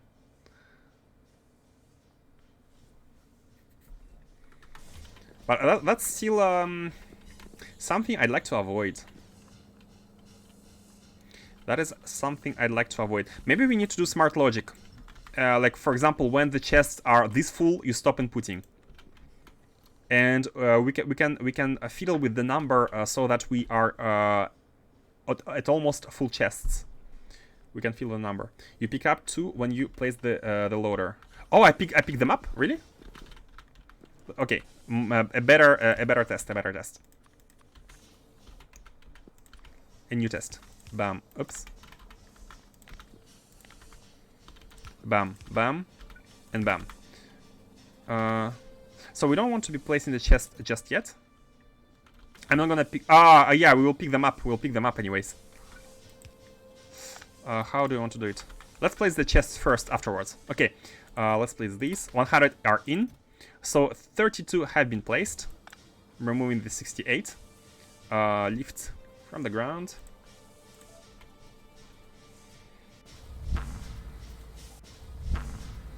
And now place the mini loader. 16. Okay, so we have lost 16 indeed. Good eyes. Good eyes. So I think the idea would be to make to create a logic which counts how much we have in the chest at the destination and find the sweet number, the perfect number where items are not in the underground belt. It stops unloading at the right moment. Ah, I'm stuck. Okay. But what we have learned is that in all cases it's best to be as close to the wall as possible. So let's do it. This is how we want to be here, and the input is gonna be on the left side. Again, Naquium stacks are by 10. Naquium stacks by 10, and because of that, we don't want to have a lot of belts because the chests are gonna be filled very fast. We don't want to have a lot of belts, I think. But the more the better anyways, right? It's gonna be faster and that's it. Yeah, maybe the more the better. Okay, let's have 6. Never mind. And in between, we also want to have a belts. Now, how many chests can we make? I think it's 6. Let me see. The integrity. What is the integrity? It is 1646, yeah. And placing one more chest is gonna push it. Oh, it's 1902. So this is also okay, but let's not forget that we need to bring sulfuric acid. This ship needs to bring. So, by the way, why I have the impression that this is not the middle? No, it is the middle. It is the middle. Okay, we need to bring in sulfuric acid, right? And because of that, we want to place some chests. I think I made a calculation, but I'm not sure. Let's do the calculation. How much sulfuric acid do we need for one full chest of ore? Let's check it out. Black mirror. Naquitite. Naquitite. 2 sulfuric acid per mining operation, and each mining operation, considering our productivity, which is going to be growing by the way, but still, produces us 2 ores.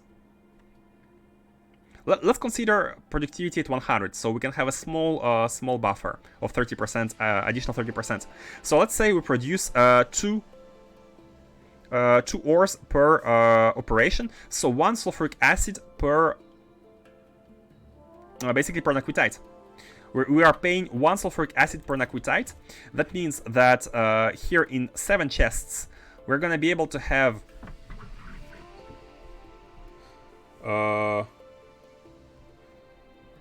3,584. 3,500 stacks of 10, so 35,000, right? 35,000. So we need at least 2 chests. Because one it's 1-to-1, so we need at least 2 tanks. These hold 50, and these hold 35,000 of raw naquitite, which stacks by 10. We need at least 2 tanks. All right. Yeah, the stack is 10. Don't forget the battery supply stuff for trains too. Oh, you're right. We need batteries as well. Batteries can go maybe. Let's see what's the integrity right now. With this, 27. Okay, so fluid is really low. Like fluid doesn't take much. Fluids don't take much. Do we also need any other liquids? I mean, it's easy to add. What about a single chest? We can have a single chest for like batteries or like anything else.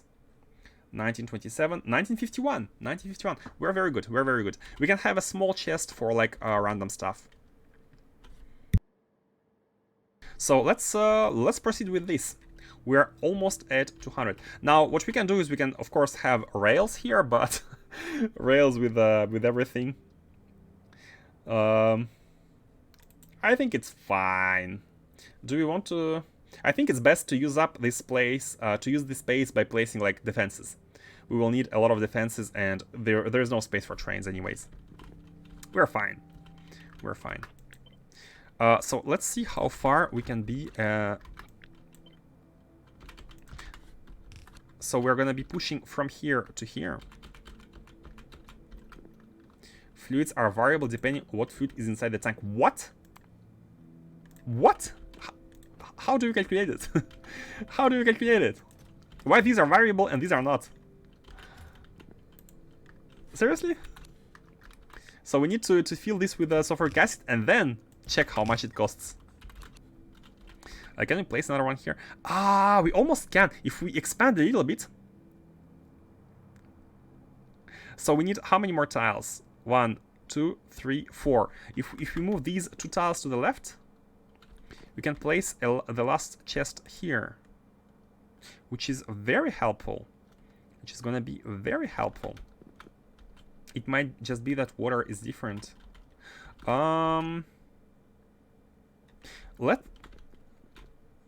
You're scaring me, Faustus. if we need to check, we might be wanting to fill it with the sulfuric acid ASAP. Then we can fly to the refinery here and fill it with the sulfuric acid as an initial input. Yeah, we can do that. So let's expand two on each side. 1, 2. Something like this. And I think we can delete this one. Yeah. Yeah. Looking good. Looking nice. Let's take these. These are gonna be the walls. Wait, I think we need one more. Yeah.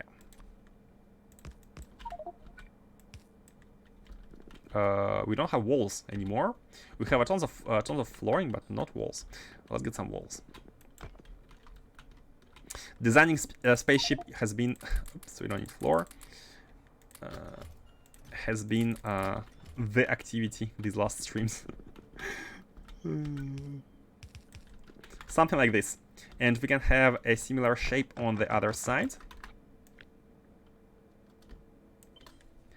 Tiles, bam, flip, and do it like this. Yeah, we have to do it like this, basically. Because of the bug. The flipper bug. And we don't need this one. Yep. And now we can fit another chest and have an output. So again, we said 7, right? 1, 2, 3, 4, 5. Wait a second. How are we gonna do the 7? 1951. I mean, one idea would be to do them like this.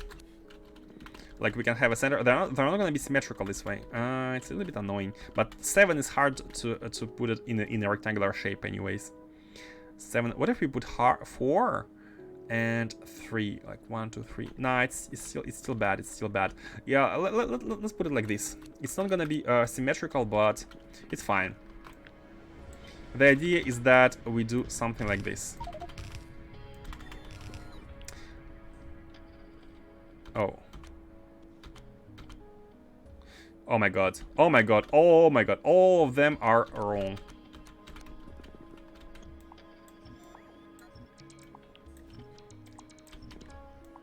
Something like this. Hey, Scout the Summit. What's up? Why stop at 2K integrity? Simply because of the current limit. We need to research more to get more.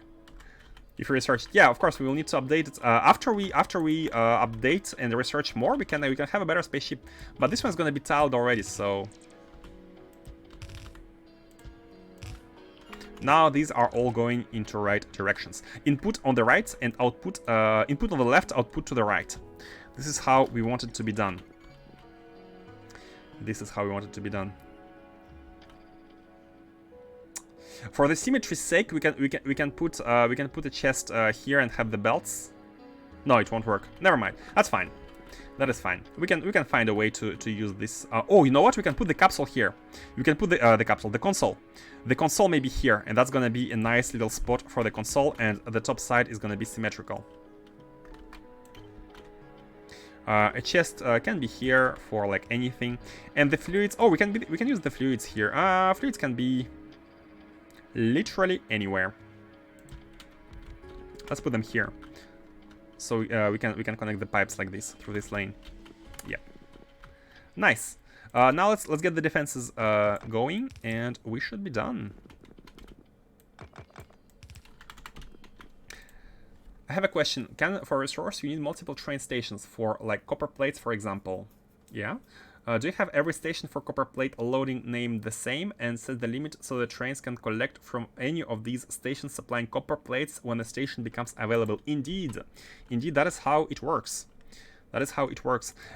Because we have only one location for copper plates, we have all these called copper plate supplies, which are all white, by the way, because we don't have enough copper. But the idea is that the trains are able to go. They're all coming here and picking at any of these stations. Now, what we can do is, if this is not enough, we can make another smelter area anywhere on the map and name it the same. We can have a secondary smelting with the same name, and the trains are simply gonna go to the closest one. So yeah, for now we only have one smelting area, but that's just how it is. Put the bottom row in the middle one. Put the bottom row middle, the bottom middle here, in the top right.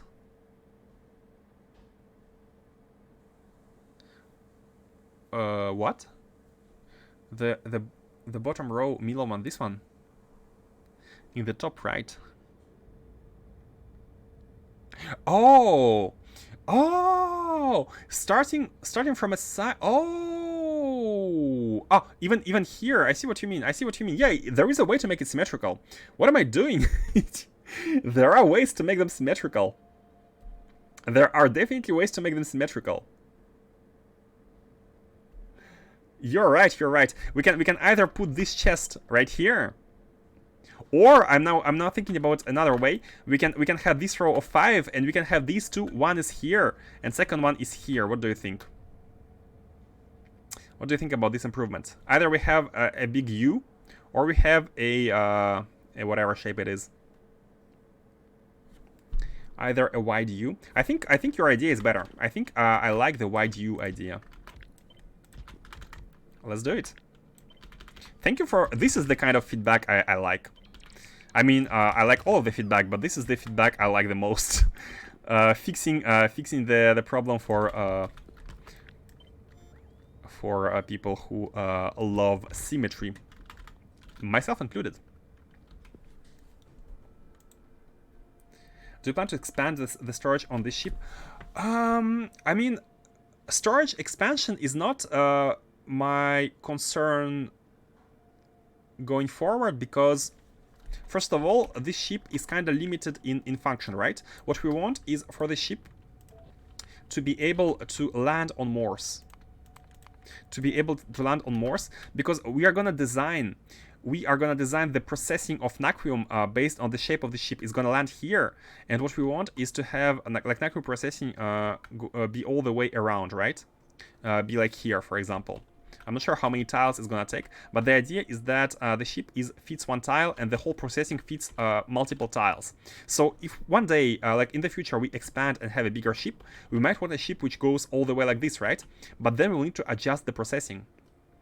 I don't think we can have a ship with already a variable size unless we save the space in front of it for like expanded length. If you see what I mean. You might need more antimatter tanks if you want to take off from moors. You think? Oh my god, you're scaring me. This was so perfect. This was so perfect. More antimatter tanks? Are you sure? I mean, it is possible. It is definitely not an issue to add these, but are you sure about that?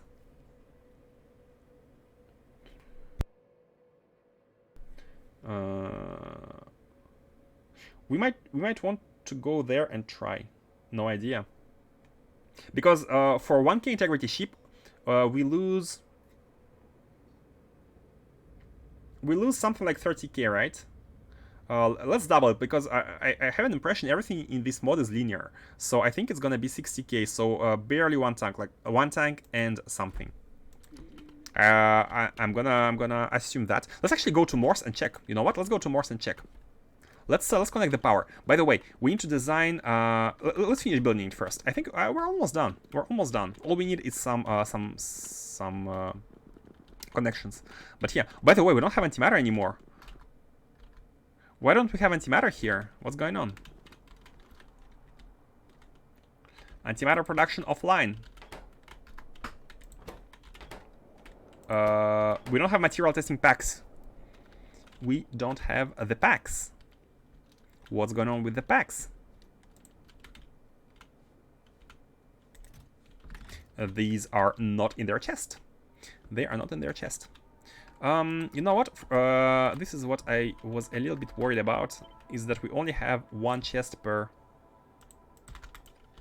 item, and we are inputting half of it.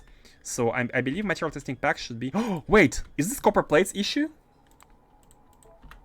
The copper plates have reached... the copper plates issue have reached all the way until... Deep Space Science. Shipyard. We need stone and testing packs. Oh my god, we have stone issue as well. We have stone issues, which are not delivered here. Like, thing is, we're not doing copper mining too much right now. I don't want to go fix that. Save the game, fill antimatter trite. I'd like to, but we don't have antimatter. That's what I wanted to do, actually. I wanted to fill it with antimatter, but we don't have it. We don't have it because we have resource issues on Novice. Core mining is set up, but we might be voting to first expand it.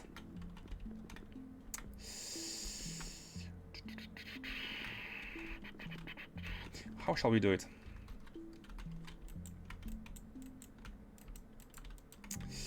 Let me check. Why don't we have... You know what? What we can do here is launch the rocket manually first, and we can fix the issues a bit later. Rocket, which needs to go to modules. This one. Shipyard. Oh, we have zero. We have zero antimatter here. Testing packs. They are not being produced at all because we need stone. Oh my god, we need stone so badly. Everywhere. And we don't have core mining yet. Stone core mining yet. We have a setup. I think the priority might need to be shifted to expand core mining first. But okay, before that, let me do a quickie. Let's go. And why am I heading towards the... We have our ship here. Unfortunately, our ship might be having trouble to refuel once we go to Novice. It's probably time to get back to main planet. Exactly. It's really annoying. I want to continue working on Naquium and spaceships, but Novice calls. Novice calls. Novice calls for trouble. Okay, let's go fix the stone issue. You know what? It's easy. Let's just add some stone mines, and that's it. That's how we're gonna solve it. Let's put the speed model here. We should be able to lift off from Novice in this ship.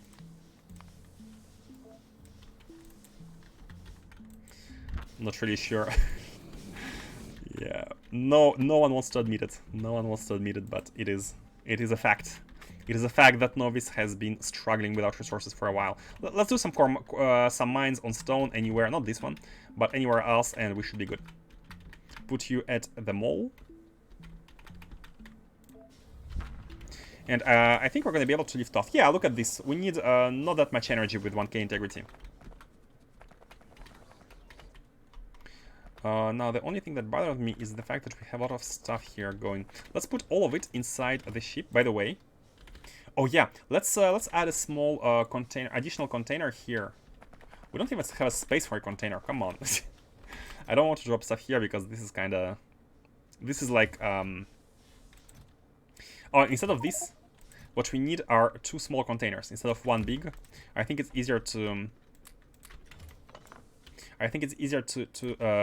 to manage them if we have 2 smaller ones, but these ones don't fit as well. So even smaller ones should do the trick. Like these. So let's have, for example, let's have like important items on the left, on the right. Like backup items here. And let's have our own like temporary items. Like, for example, this space stuff. We can put it here because we're not going to be using it just yet. Oops, not these, not these. So we can pick up this one once we go back to space, and we can drop Novice stuff here, for example. Oh my god, I've dropped all the... Oh man. We can remove these. Okay, fine. And let's go and place some miners. So we need to pick up some modules.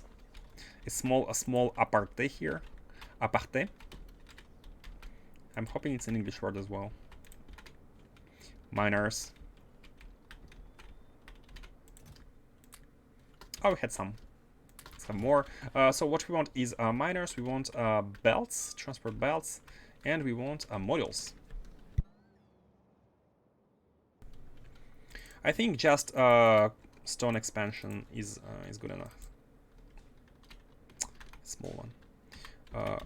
The modules are right here. That's a lot of modules. I like to see it. Should be good. And some speed ones, which should be right here. Okay, we have the beacons, we have the miners, and let's go and colonize a stone patch. Do we have any good ones within the base, not far from the rail system? We must. Oh, look at this, 6 million. We're good. Can we find better? Is there any better offer? Any better offer? 14 million here. Oh, that is good. That is good. That is really nice. And pretty easy to get to. Pretty easy to get to. Let's get this one. I kind of wanted to abandon novice mining and switch to cores, but at a later time. For now, we still need novice resources. By the way, I wonder how it's gonna change, because in the patch notes it mentioned that the miners are gonna be 4 times as efficient, but look at the this was a nuke. But at the same time, we're gonna be able to place less, right? So for example, I'm not sure on one planet, for example, how many miners can you place, and if it's 4 times as efficient, how does that compare to having 80 miners, for example? It's our current setup. For the same radius, 80 miners in 0.5 versus all the miners in 0.6, which gives us more output. Depends on the planet size, but current miners also depend on the planet size, right? So it's this patch. So let's bring some rails. Did I really not take any rails? Oh my god. Okay, never mind. We're gonna place a requester chest for rails.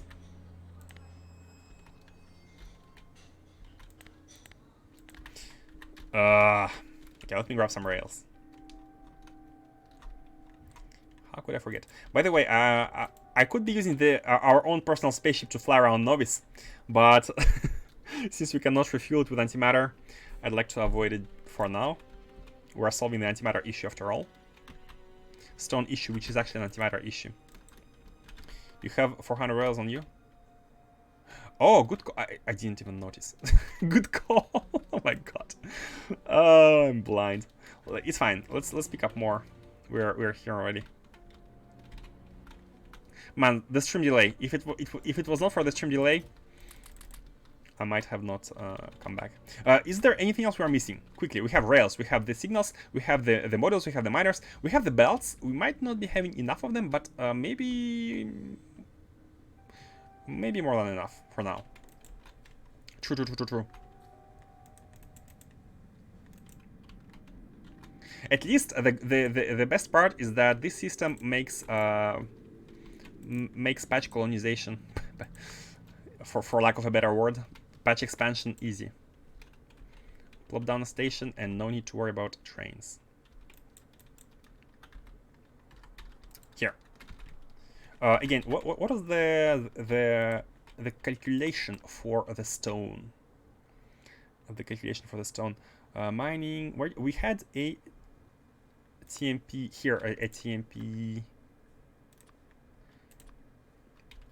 Okay, so we need 6.5 mining drills for 1 full belt of stone, and that is fine, but we can use 6. I don't think we need the full 6.5. Like, belts don't have to be full. What we do need are some rails. What about the yellow belts that I did when I redeemed the Build It? I think they are still here. They have not gotten anywhere. Look at this. We have a chest full of yellow belts. Courtesy of Unbail. A full chest of yellow belts.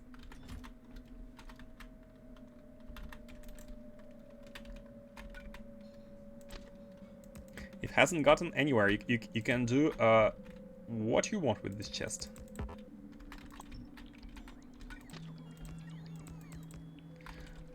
How should we do it? Yeah, very simple. Do it like this and place, you know what, let's copy paste any. So we had stone miners, right? We had stone miners somewhere, I think towards the bottom. I think this was, yeah, exactly. What's the state here? T equals 3. Okay, cool. We can just change T to 2 and we are good. Copy all these and we have our stone. Wait. Before doing that, how are they gonna be expanded? I think what we want to do is to turn a left first, like this, and then do it like that. And then for proper tiling, and by tiling I mean the proper width, we do it like that. And according to my usual setup, we want to be 1 tile behind this one, so maybe 1 more. Like this, yep, and now we are, oh wait! What? Hey, robots bringing me more models and miners. Wait. Are we too far? Oh, we're too close, actually. Okay, we're too close. We were too close. So now we are at a good distance. Can I grab them? Robots bring the robots. Okay, and this one now should go 1 tile above, and these should all go 1 tile above. Yep, and that's good. And this is the proper width. That's how we calculate using these. Now we have the setup with the station. Copy, paste, change the direction, flip it like that, and get out. Ah.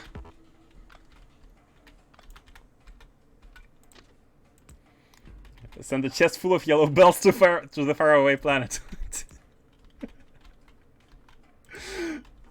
Oh my god. The yellow belts adventure. Coming from the right hand side. Wait, are we looking towards the bottom? Do that. Sure. But wait, they need antimatter. So if they get antimatter, then we will need to leave them and bring them to space first. And only then, or we can bring antimatter to the planet. I have no idea how much antimatter they're gonna require.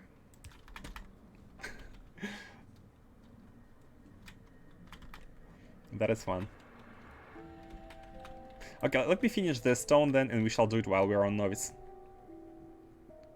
How about using rocket fuel?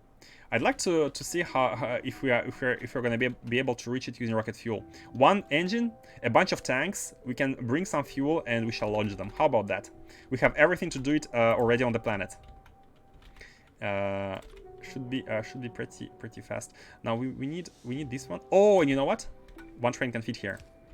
Because yeah, 1 train can fit. So we can have an exit signal here, an exit signal here, and here, and we are good, I believe. Something like this. Now let's oh, 1 more signal here. Now let's cut all of it.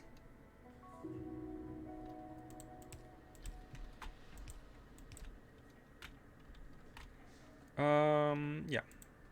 Cut, and cut after exiting here, and cut in 2 after this one. Not here, wait, not here, right here.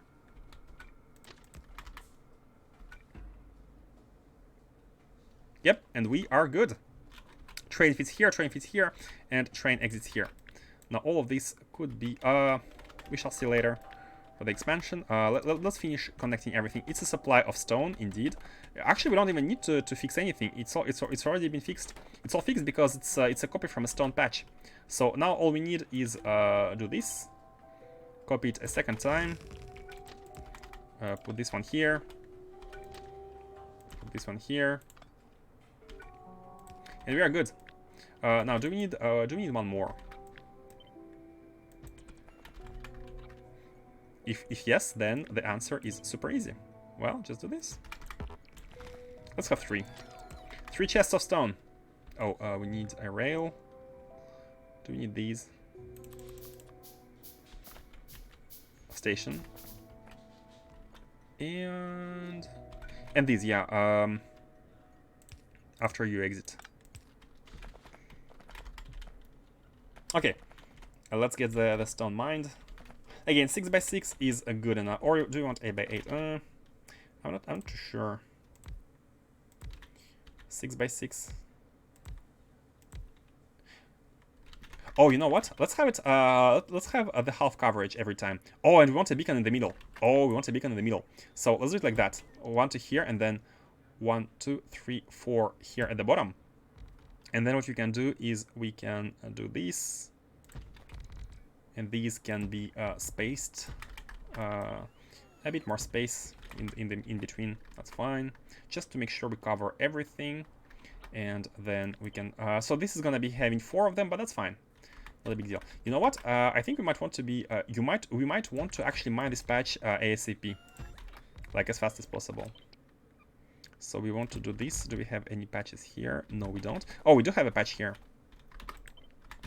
Or these are the stone which is on the ground because because of some unintentional or intentional nuking. We want these. Then we want these here.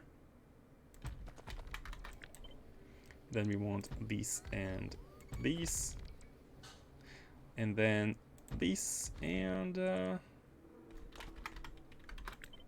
let's have this one spaced out, something like this, and then like this. Okay, and the idea behind all of these is that we can have them exit at the top or at the bottom. Wait, can we have them exit 1, 2, 3, and 4? Oh my god, yes! Oh my god, yes, they can exit at the top. 1, 2, 3, and 4. So we can have these two go through here. And these two can go through here. If anyone has any tips on faster mining placement, please share. I always do this by hand, and these are not very interesting, and it was one of the reasons why I'd like to have core mining everywhere. Like that. So we have 1, 2, 3, 4, 5, 6, and 7 belts. Right, there's one miner at the bottom. 1, 2, 3, 4, 5, 6, 7, 8, 9. 1, 2, 3, 4, 5, 6, 7, 8. Oh, 8, 9, yeah, 8, 9 here. The 2 belts on each side. How many chests do we want? 9 belts. Oh yeah, 3, 3, 3. Yeah, perfect. Perfectly placed. Like this. Outpost planner. Does it work with big mining drills? You kill those poor rocks. Oh no. They have killed Kenny. Beacons. Outpost planner. If it works with AC, oh yes. I'm all yes for an automated outpost placement. You still need to mine stone even with all you get from processing special resources and core mining. Really? Even if we core mine the special stone core mining, even if we have this, where is it? This one? Are you sure? My thinking is that if you core mine every single resource, you can just shift focus on the one you need and handle others as byproducts. And you must be having everything, no? Mod pump for placing oil wells. Oh, nice name. Nice name. I'm gonna check this out definitely, because this is one of the annoying parts, right? Placing mines. I'm gonna check these mods out for sure.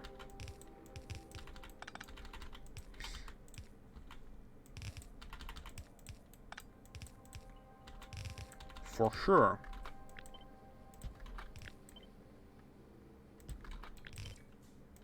Just like that. And this is the last one. Bam. Bam. Bam. Whatever. Not aligned. Don't care. Okay, and here we go. Here we go. Now we need modules and beacons, of course.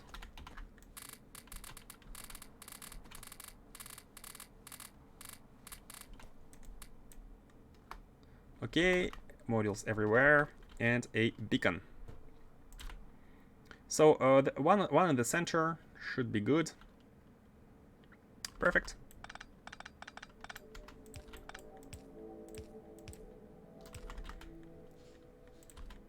And how much does it cover? Oh my god, this one will need a beacon of its own. I guess why not? How much stone do you have under you?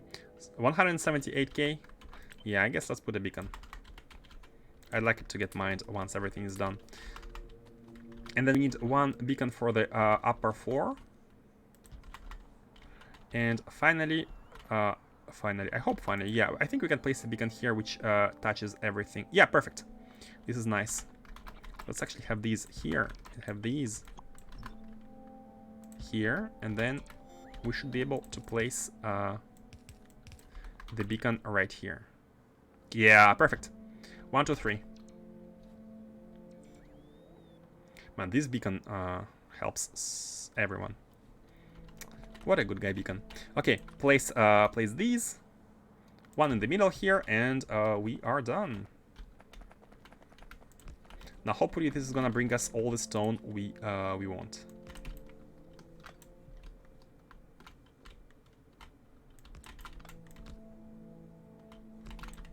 Okay.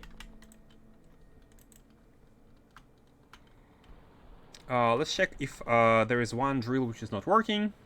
All of them are yellow is good, by the way, but I have tendency on missing out on some belts. No, it looks good. It looks good. So finally, these are gonna get full, and the trains are gonna be able to pick it up. What is blinking here, by the way? Oh, the poles. Forgot to remove the power poles here.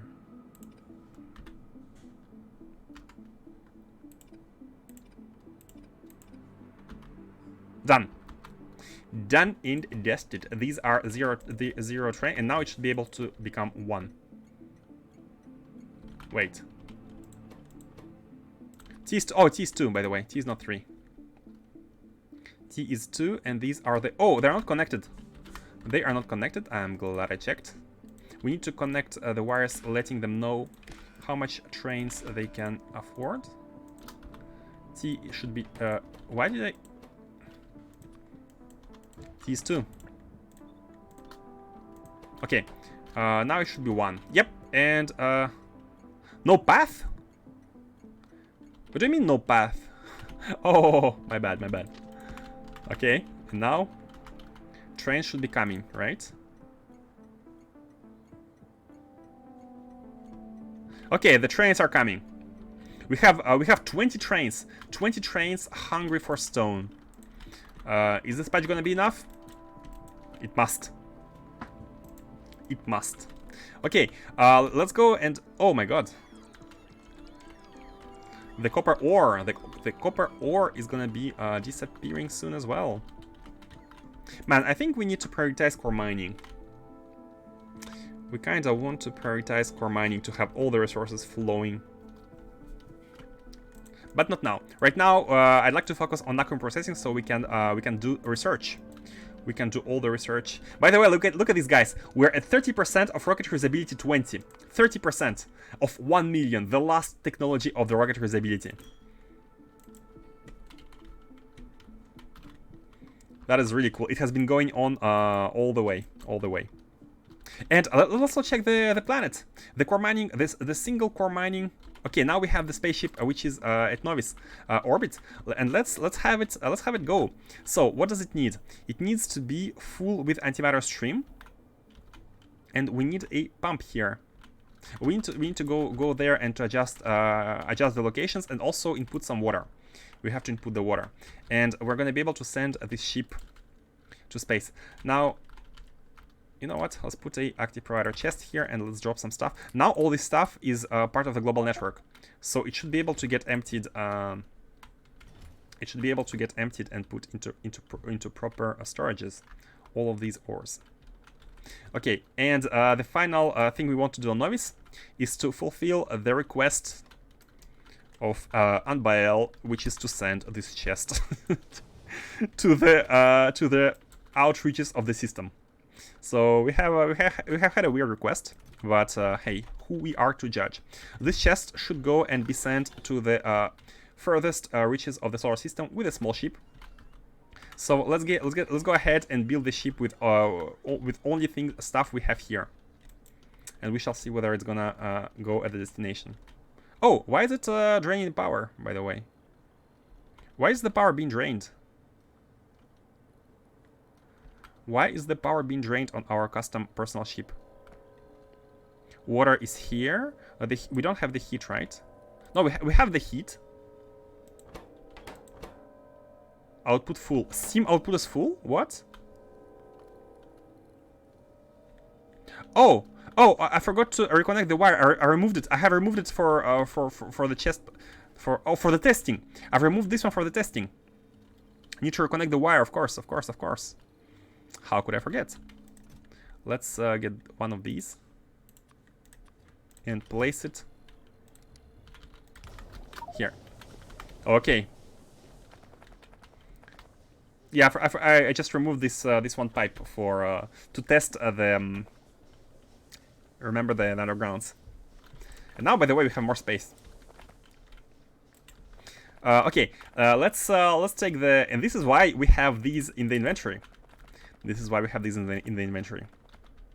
What we need to do is we need to deliver this chest with yellow belts very far away, and the way to do it, well, most importantly, we need the resource. We need the oil. So let's where do we have any fuel? We are making fuel. We should be making fuel here, right? Because we have a rocket. Yeah, we are making fuel here. So let's go at the first port, which is right here, and construct a rocket. Not even a rocket. Can we move this one? We cannot move this one. Cosmodrome return. Let's put the Cosmodrome return here. It's not used anymore, this rocket. And let's prepare a ship here. So this ship, I have no idea how much tanks it will need, but we have everything in the inventory. Well, first of all, it's gonna be needing an engine. And then, man, this is the first time I'm. Oh, it removed the concrete. Interesting. It's the first time I'm gonna be using the spaceship engine, by the way. And what we want is to have something like this and a lot of tanks, a lot of fuel tanks. And I don't even know. Maybe while traveling, it might not consume that much. You know, let's do it like that. So it's not gonna be the smallest one because we can. I don't even know how many we will need. We shall fill in the landfill afterwards. And all it needs now is a. Oh, it also needs power. It also needs power then, and lasers. Oh my god. It needs power and lasers. What is the best source of easy power? I would say the antimatter. But wasted generator. What is another easy way of powering it? I guess we could put a bunch of Naquium accumulators, but again, Naquiums, but it's not gonna last too long. It's not gonna last long. A steam battery? Use fuel burner. Liquid something. I was thinking this one, the burner turbine generator. I was thinking about putting one generator here and prepare a battery steam. It's a space something. It's a space science. What do you mean? Liquid.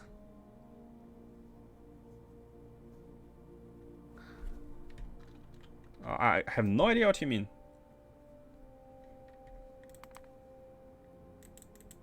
These are the generators. Electric boiler, condenser turbine. Like, we still need to have enough to power the lasers. Click on the building building. Tab and crafting window, this one, right? These are all power options. Oh, this one? Requires liquid fuel with an energy value such as liquid rocket fuel to generate electricity. Simple and compact. Oh, I didn't know it existed. Fluid isothermic generator. Oh, interesting. I didn't know this one existed. Designed for space. Actual fluid consumption depends on fluid fuel value. I mean, if we are gonna be having a lot of fuel, then of course it's a good idea. Now, how much? What's the wattage? I mean, it's not gonna be enough, right? One of them is 2 megawatt. Shield max consumption 1 megawatt. Lasers max consumption is 24. Actually, we don't need much. Max is 1 megawatt. So we might not need much. I used for LRF ships the things you skipped. Ah, the things I skipped. I skipped a lot of stuff. I skipped a lot of stuff. True.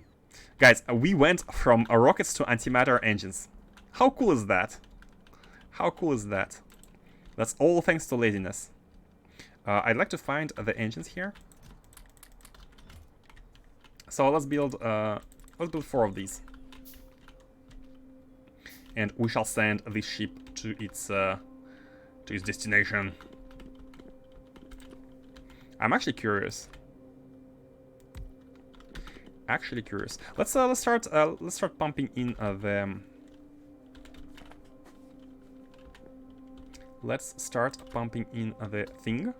Oh my god, the belts. Wait a second. Let's put it backwards as possible. As backwards as possible. Have it constructed. Place these like that, and let's have a pump going in.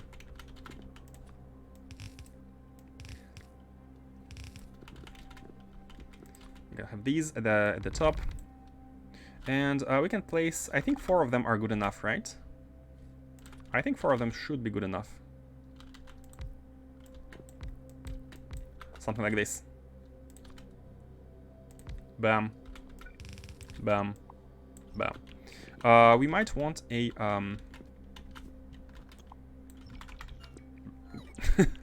Get out. Let's pump in the. I mean, we don't need it. We don't need to. Let's pump the thing first.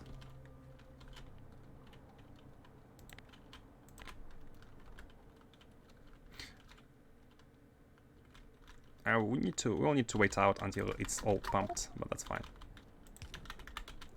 The pump.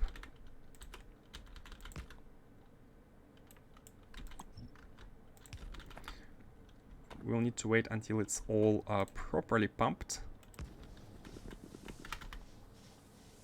Oh, these are gonna be working. Let's add them at the end. Let's add them at the end when we have enough fuel. We can come back here and finish this when we have enough fuel. Okay, and in the meanwhile, let's check because we're actually waiting on having the stone and the packs here. So is it now done? No, it's not done. What's going on? Why do we have other issues here? Oh, look at this! Look at this! We're having the stone, but it's being used. It's being used elsewhere. Now this one still requires testing packs, right? Testing packs should be coming from above, and the above needs stone, and the stone above here comes from a stone input chest here, which I'm guessing is not having a priority. This stone chest requester is not having a priority. At some point, we're going to be having. We should be having a stone delivery, but only after everything else has been delivered. Now, this station is very nicely filling the trains. As you can see, there is a small mini buffer which is always here, but another train should already be on the way. And the train station is filled to a minimum amount, but it's not filling in fully, because 3 belts are is a good amount. 3 belts are actually very good to have a station always input into trains if it's a bit far away. Yeah, we are distributing the stone. Finally. We can colonize another stone mine just in case. 6 million looks a little bit low, especially compared to the big mine here. I don't want to do it. You know what? Let's go back to Morse and let's. Why these are working again? What? You don't have heat. Oh, you don't have heat. Okay, this is the automation, guys. This is how the automation should work. Now we are using a little bit of electricity here. We are draining slowly. I mean, only 200 kilowatts. We are slowly draining the electricity. But are we connected to the global system? No, we're not. Okay, and thing is, once we drop below a certain value, this one, once it drops below 50, one insertion should be triggered. And can we test whether it's actually the case? Let's put a.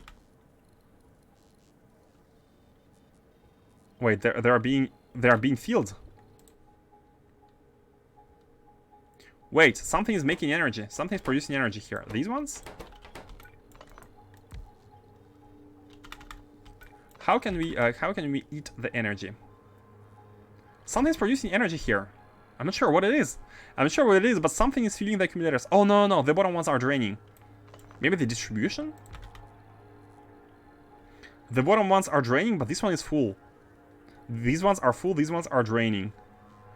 I thought they would balance their contents, but they're not balancing the contents. They are interesting. These are being drained, but not these. Oh. I mean, we can emulate the insertion by just having a constant combinator and setting A to, I don't know, minus 50 or something. Let's try that. Let's have this one. And just to make sure that it's properly working, I don't even think I have ever tried it. And it has to be. Wait, there's no wire. There is no wire. What? Okay, now there's a wire. I'm glad I've checked it out. So we want to emulate the insertion by let's turn it off. We want to. Like here, the value is 200. Wait, how is it 200? It should be 100. It should only be connected to this one, right? Oh, because the input is connected with the output. The input is connected with the output. Or is it? No, it's not. It's not. No, it is. Why the input is connected with the output here? Oh, never mind. It was connected with the red wire. I thought it was the... Okay, never mind. It's the red wire connecting this. Okay.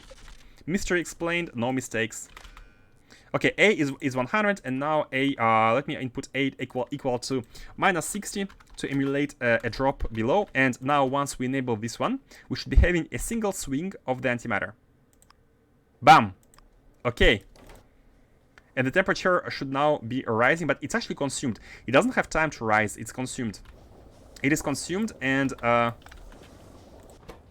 it's interesting, it's not rising at all. Like, it tries to rise, but it's not moving because it's immediately consumed.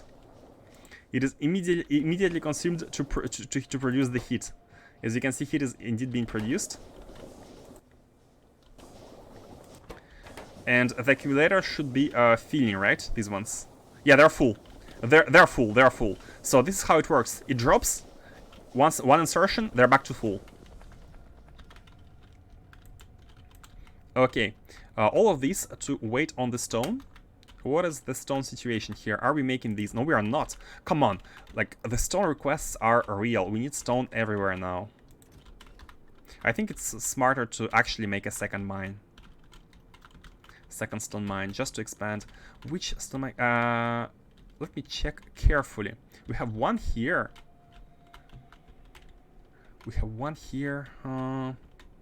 12 million here. Okay, cool. We have this one mine. This big mine, which is actually very close to us. while we are at it, do this. And once we are done, I'm hoping that we're going to be having enough stone. It's actually not a matter of miners themselves. It's more a matter of how many stations we have. Like, we need to output enough of them. And look at it. Look at the UPS dropping. That is because the factory is back to working. It was kind of inactive before, waiting on the resources, and now we have completed the we have fulfilled the resource demand. So these are the train stations which we want, the rails. Like, we want to expand some rails. I don't even care about a beautiful network here. We just want resources. And let's copy the base. Let's copy that completely, so it's easier and easier normally. Planning this to be like that.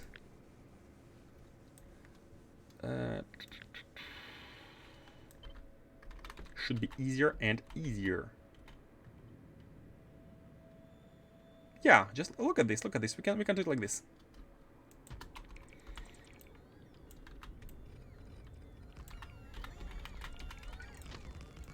They come in from the bottom because it's a right-hand driving.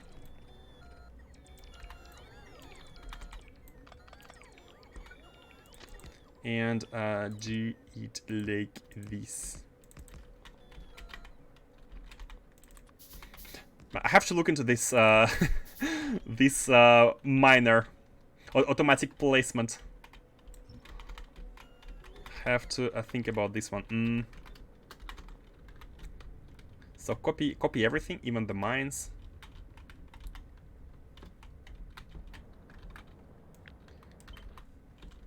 Hey, Quatch! Welcome.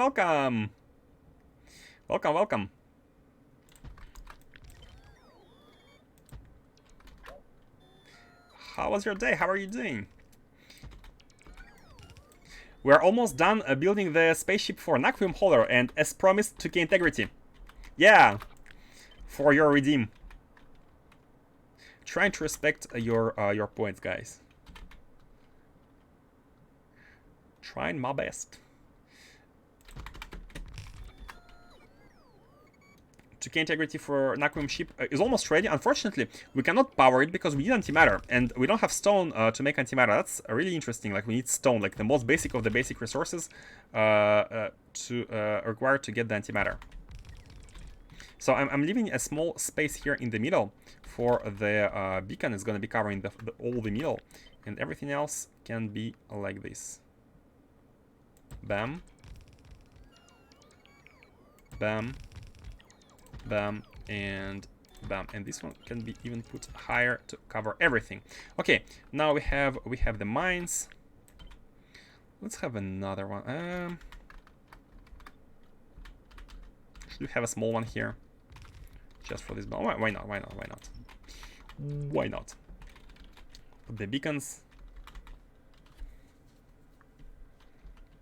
Where are they? Okay, so the central one hopefully is gonna be in. There are a bunch of them at the top, which is actually not so bad. It's not too bad, and we have to have it as here. Maybe we can move this one more towards the top. Wait, but do these?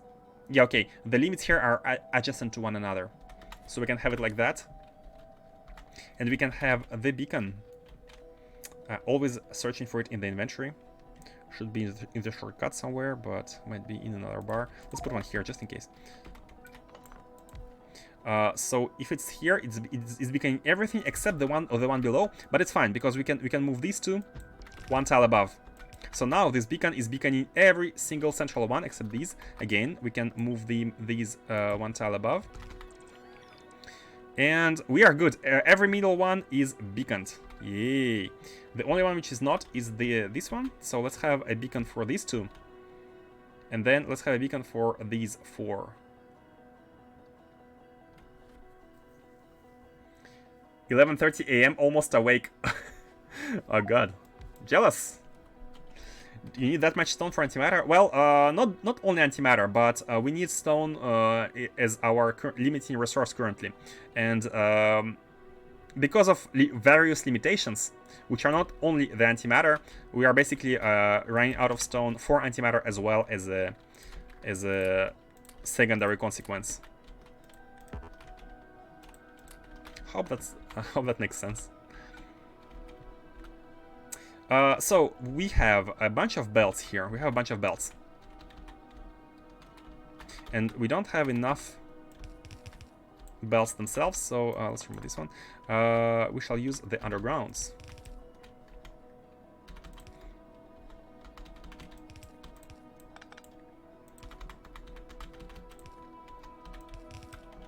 How many of these do we have?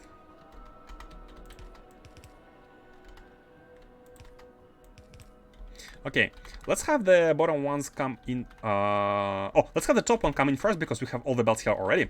That's very convenient. So let's have these going like that. Very convenient. Then these going like that. Then these can be coming from the top. Like this, like this, like this. Like this. And then we can do the undergrounds. Oops. Like this.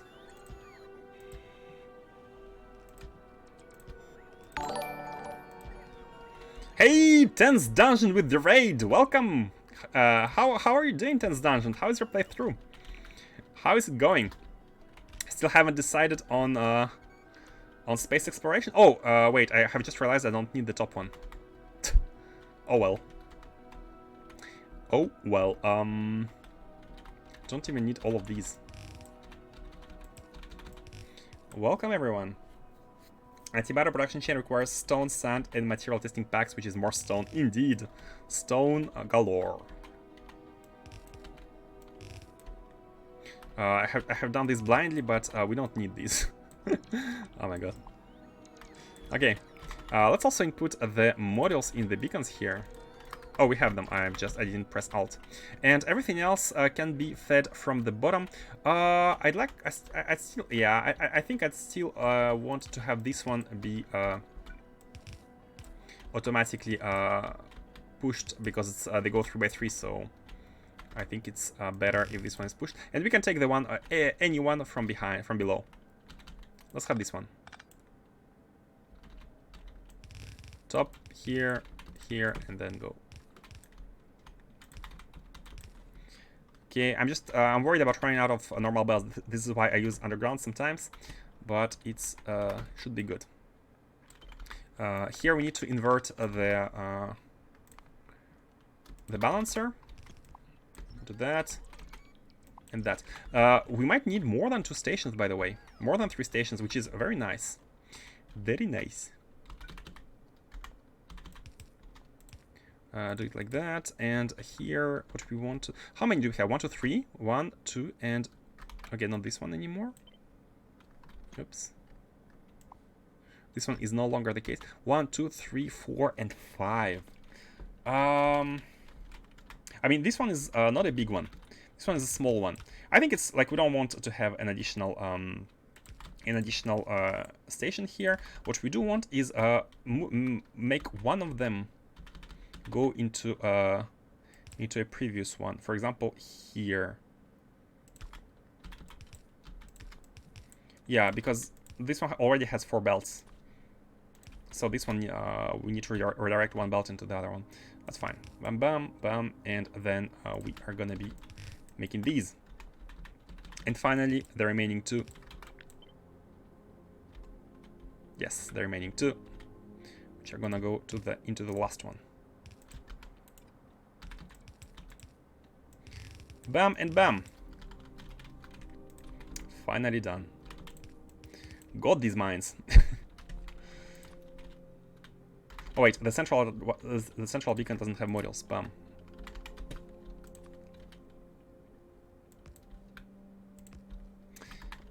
And this one as well. doesn't have modules, I meant. Okay, let's connect everything and let's hope that it's all good. Still building mega base, outposting plate right now. Oh, was a really interesting stream. Great. How are you? I'm fine. We are at the we are almost at the the advent of space exploration. 0.6 is upon us, so there's a lot of stuff going in the sea world. And I kind of want to finish this playthrough. And by the way, guys, I'm expecting 0.6 to have bugs and to have maybe not like big bugs, but at least some balance issues. So they might still tweak stuff around shortly after the release, right? So not switching immediately is not a bad thing. Not a bad thing.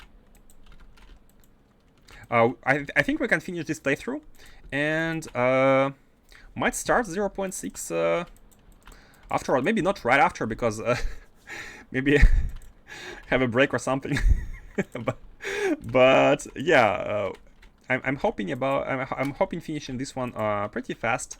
We're at the Deep Space Science. All we need is I'm not sure how far I am. I'm not sure. But the idea is yeah, to give this one a good finish. And by the way, we might be finishing earlier than I expected because of UPS issues here. By the way, Fossus, do you know if any of the RP side has been updated? Any of the lore side, any of the exploration part has been updated? Like, is the story a bit different? Are there new things to do? Or is it the same? I saw Mikelad having a look at the changes. We had a look earlier as well, yeah. But don't know what to expect. Oh, by the way, we need these here. Yeah, lots more lore. Oh, but is it kind of is it continuing this or is it like new stuff? You've skipped a lot of lore in this playthrough as well. It's not that we have skipped it in this playthrough. It's just I haven't finished. Like I haven't done the lore at all. We just need to do it. Like the idea is to still do the lore if possible. Like we need to explore. We need to explore all the what's the thing? The pyramids. We need to explore the pyramids, right? And we need to figure out what the images are. So it's not like we have skipped it. It's just like we haven't still gotten to it. It's on the menu. It's on the menu. Okay, so stone is here. We should be. It should be all good. Now let's see whether we have these. Still not. Oh my god! Come on! Like the stone consumption is never ending. Never ending. These are mining. The belts are all. Oh, by the way, this one is full now. What? 2 trains. The trains are not coming here anymore. Huh? Interesting. I haven't done the lore in 06 yet, so I'm not aware of it, but there is more. That's cool. I'm over visiting a friend, so missed the start. I'll have to catch it later. Sure. Like you can watch the spaceship designed for you. Cruel friends who have national holidays on days where mods get updated and they don't play. Oh, what? I'm a bit surprised that we have chests full here, but we still don't have stone here. That might mean that we are actually lacking the trains. We might be lacking trains. Oh, look at this! It finally came. It finally came. Okay, it's getting delivered. The stone is here. Oh yeah, the stone is here. By the way, where is your supply station? Stacker 1. Stacker 1 are these. It doesn't. It won't hurt to add more trains to the stacker. Look at the UPS drop. Immediate UPS drop. Stone is a backbone of any factory. You thought it was iron? No. It is stone. 0.7.x focus is on the map already. What? What is the focus for 0.7? We want trains. Let's add 4 more trains.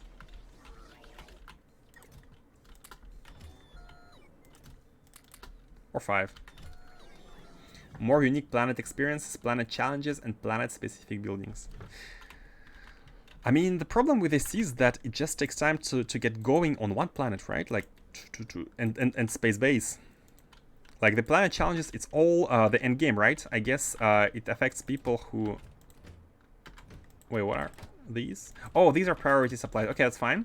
What we want is non-priority supplies. So we want something like this here.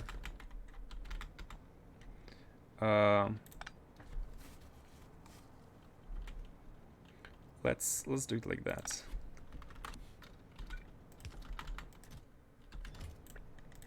Let's do it like that, and let's add... so yeah, we only had 2 trains, by the way, because other 2 are priority.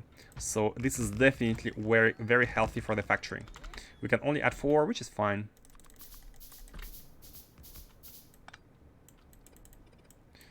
Oops. We can only add these 4, which are gonna be delivering stone everywhere. Maybe the problem was actually the number of trains and not the number of mines. But it doesn't hurt to have more. At all cases. In all cases. Okay. Not here, because the 2 were already here. We have only added 2. And we need a report for these and a supercharger. Okay, good. And we can even copy the thank you for coming here train. Now, can we input the... Yeah, let's actually input the... We have some fuel here, so let's add... while waiting until robots deliver fuel, let's add 2 more from the belt so they can immediately be used. And... Oh, that's not what I wanted. And let's have them go. Yeah, it was definitely a train amount issue. I was doing drop shuttles from my personal ship by blueprinting it each time. Drop shuttles? Roadmap is a Google Doc link from the wiki. Oh! Did the jetpack stuff get in 0.6 or was it unspecified feature? Jetpack stuff? What jetpack stuff? We need to read this Google Doc. I'm excited for the future. But considering it took 1 year or more for SC to release the Space Elevator 0.6, maybe we need to expect a kind of similar time for... I mean, it depends on the contents for this patch, right? Okay, guys, we are officially done. We are officially done. Let me put the stone we have here in the train. I mean, it's fine. Let's put it here in the train. It no longer breaks in progress crafting. Oh, it has been updated. It has been updated. Maybe we need to update it. Yeah, because new changes requires all the dependent mods to be updated, right? Such as the jetpack mod. So let's see here. We should be having everything. This rocket should be having stuff. Yeah, indeed. It has everything. It has everything. Now, why is it... Is it gonna be able to be full? I'm not sure. But if we have a look at Novice Orbit, I'm gonna bet that we have antimatter already. Yes, we have antimatter. Let's go back. Back to space. Oh yeah. Back to space. And let's have the copper ore hauling ship. Let's put it on its way. Go to Novice Orbit. Lift off. Let's put this here. And the modules can also go here. Cool. So, Quatch, since you have missed... What? Oh, personal logistics. No, disable that. Get this. This is the ship we have been building. As promised, this ship is gonna be it is 2K integrity, at least for the container stress. Call stress we don't really care about it. The most important one is that this one should be as high as possible. And this ship is gonna be the one which is gonna be hauling the Naquium. So because it's too... Oh my god, I think these need to be one up. so they properly cover. Are they covering? Are they covering like this, or is it a little bit too? I feel like it might be a little bit too short. So let's put an oops. Let's put another one like here. Do we even need this one then? Let's see. This one is gonna be for the Naquitite. Let's have a. Oh wait, yeah. For them to be a circle, they need to be something like this. Is it gonna be okay? I think streamline wise, it should be fine. Should be fine. Oh yeah, we need more on the side. Let's get some of these.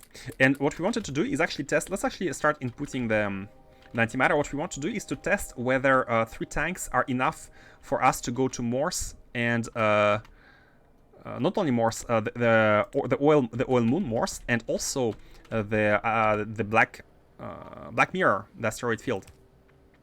Let's get this. This is a temporary refueling. Let's get it going for now, and let's see. We'll find a spot for it in the on the refueling platform. We'll make it. We'll make a spot for it. In the meanwhile, let's have this improved. So 4 and 4. No. And now these are a circle. These should be forming a circle. I can put one here. Yeah, it's fine. Yeah.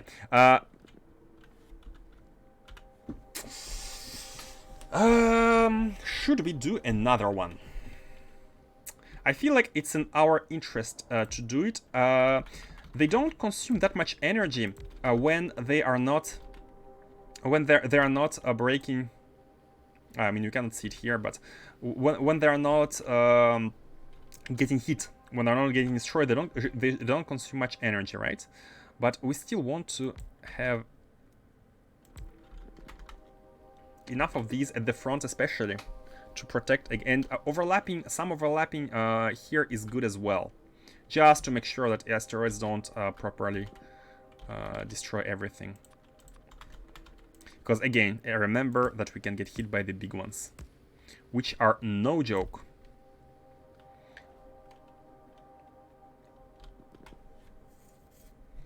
Fastest Naquium Hauler to ever complete the Kestrel run. What is a Kestrel run? And I'm not sure what you're talking about, but this one is not going to be the fastest. 2K integrity is not the fastest. What is a Kestrel run?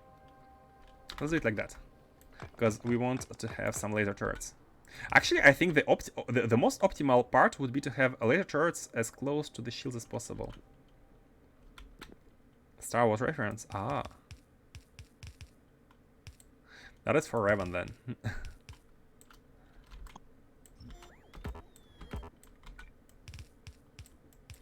Okay, and everything else might be outfitted with laser turrets. And a clamp. We need to put a clamp somewhere. I mean, it's like clamp can go anywhere. Oh, I have a bug. I have the bug. I have the clamp bug. I cannot place it. I cannot see the clamp. You can look at the... I have the bug. I hate it when it happens. We can do Control-C, but...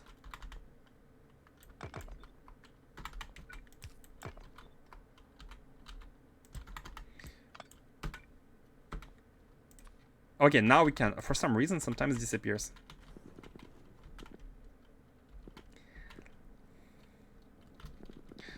I'm gonna bet Revan is right. I have no idea, but something tells me that you cannot beat Revan at this game.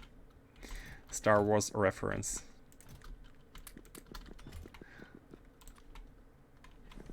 I'm really worried about the amount of these we might need.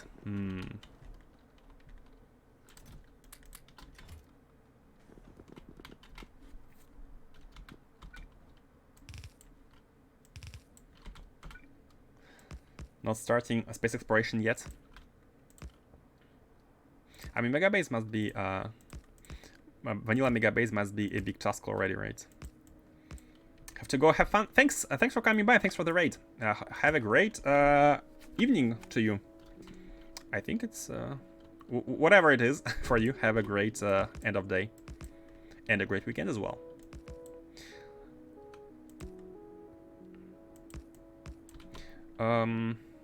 How should we place them in order to make it properly, like, safe? I mean, I like, they have a big enough range, so we don't need to be worried too much about the placement. It's more about like an organization. Now, unfortunately, there is, I don't really know how to use this space in the middle. We can put trains, of course. We can put like hauling trains, but resource hauling trains. But like we would be able to fit 1 or 2 trains, not that much.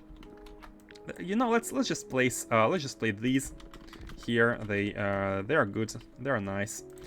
Put these again. We needed,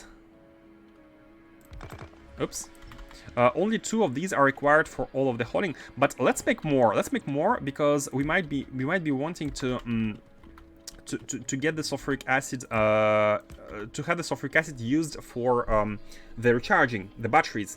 The refurbished packs require battery, so let's have more. It won't hurt, as long as we're below 2000 integrity.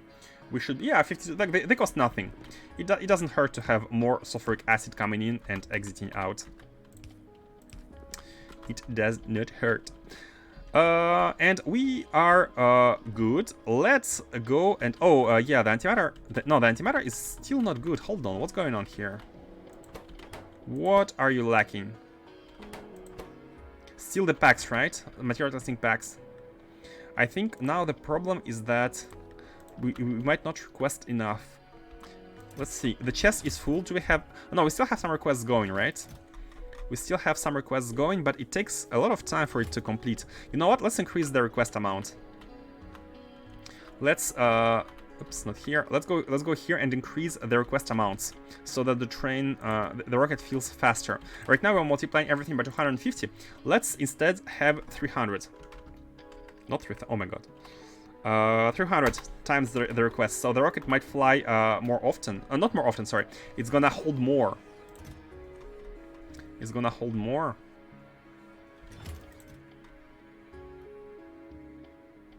Man, that is a... Was it a good idea? Maybe, yeah, like, these numbers are not that big, like 1 or 2 stack. Or actually, more than 1 or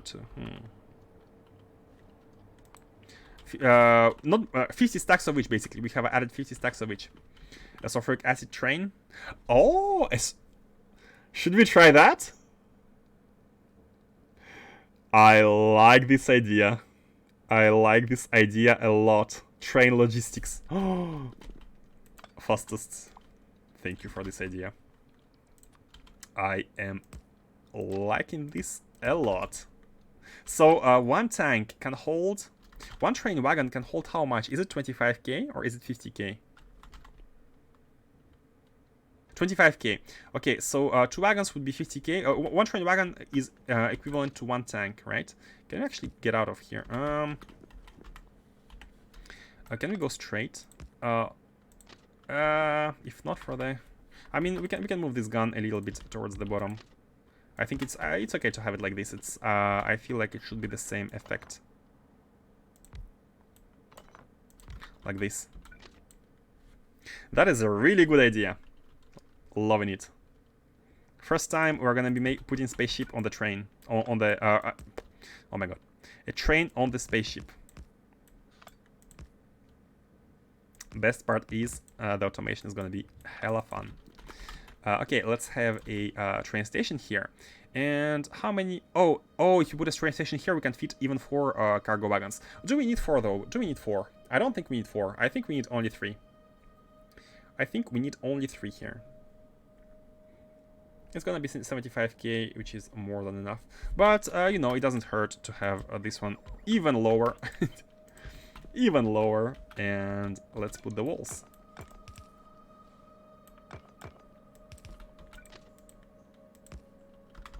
Wait, it has to be like this, right? So we might want to add a little bit more here. Oh, here's the clamp. Good location for the clamp.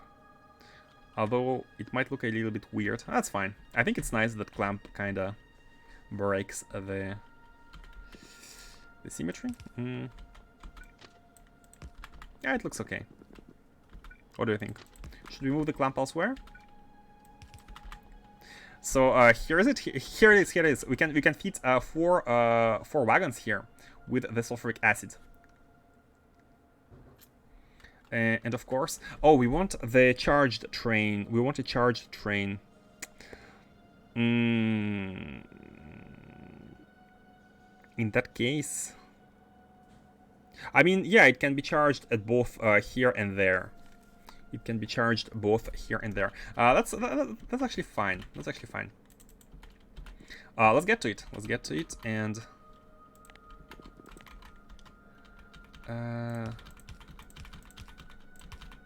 So should we afford to lose some of these? 16 times 6. 100 naquitite per liftoff, 10 stacks of naquitite per liftoff. Is it okay to afford to lose this many? How much percent does it make? 100 out of 3,500.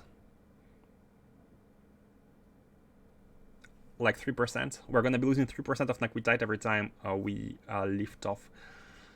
Or we can try some automation, but the automation is... we shall see. We shall see. By the way, can we have only one of these for all of the ship? We can't have only one of these. What are we doing? Let's put it in the middle. Let's put it in the middle and have only one. And what we also want is to have this connected to the clamp. I almost want the clamp to be in the middle. Almost want the clamp to be in the middle. I like this, since we have used it elsewhere. I like the clamp being in the middle. Since that time. That means that, no, that's a bit weird, because we will need to have like logic all around. And that logic might need to be connected. We can make a hole in the middle. We can make a hole in the middle. Oh, true. 3,500 is only is the number of stacks, and we lose indeed 6 times. Yeah, we lose 10 stacks basically. So that, yeah, the total amount is 35,000. Thank you for the correction. Indeed, we lose 0.3%. So that's actually negligible. We might not be needing to be worried about that. In that case, yeah. Yeah, thank you for the correction. No, you know what? Never mind. No, I do like the symmetrical design. I do like the symmetrical design. Like, my problem with placing the clamp in the middle is that at the destination we are going to be having logic around, right? And we are going to be having maybe a pylon to bring some data. And the more logic we have around it, the more space we need to plan, like empty space here in the middle. So it's not ideal. So that's fine. Let's have the clamp go anywhere, like in the front, for example, and we can have a dedicated pylon for it. Dedicated pylon, yeah, something like that. Now let's connect them, bam bam, and we want to connect. I'm guessing all the chests at some point we will need to read their contents, and we might be wanting to read the contents. This is, yeah. Okay, that's fine. This is why we don't want a central one. Or maybe we still want a central one, but we also want the one at the bottom, because we want to be able to connect the contents here. 3 pylons, that's fine. Like, not a big loss.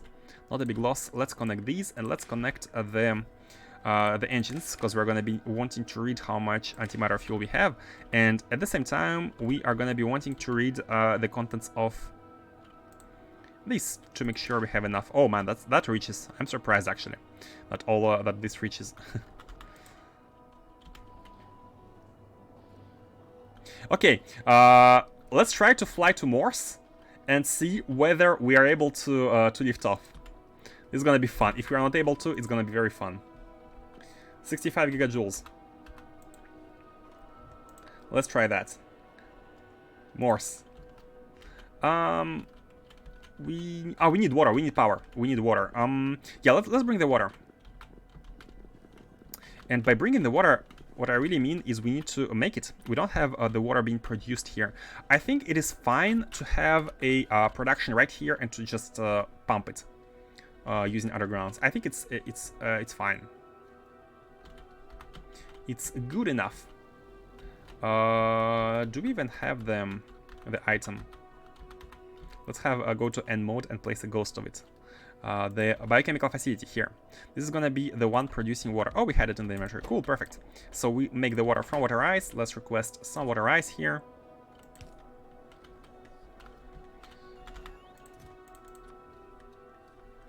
And 200 times 10, why not? Bam. Put it here. Let's also add a beacon. And we're good. Okay. So the water is produced. Now we can easily pump it. This machine is very fast. I think we can even put 2 pumps, if I remember correctly. Like the speed of production for this machine is incredibly high. And this is going to be the water brought to the... Oh yeah, we need to have the train, like holding the cores to be set on the track. So you know what? Before doing that, let's lift off from here and let's launch. Let's put it where it will be refueled, so we can already prepare all of the... Man, it looks like a potato. We can put it like somewhere here in order to get it ready to be refueled. Yeah, I think this is nice. I think this is a nice location. Let's align all the... it's hard to align them. Yeah, they take a bit more space. That's fine. Let's put the potato here. And have a dedicated refueling lane. I mean, we don't need lane because we are delivering everything by trains. But why not? Let's have a lane in front of every single one of these.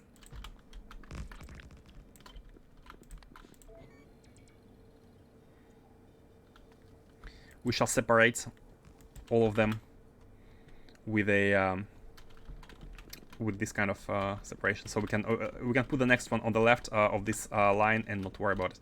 Yeah. So our own ship should also get some water as well as this one. So let's have the water go up. It can go up right next to the antimatter.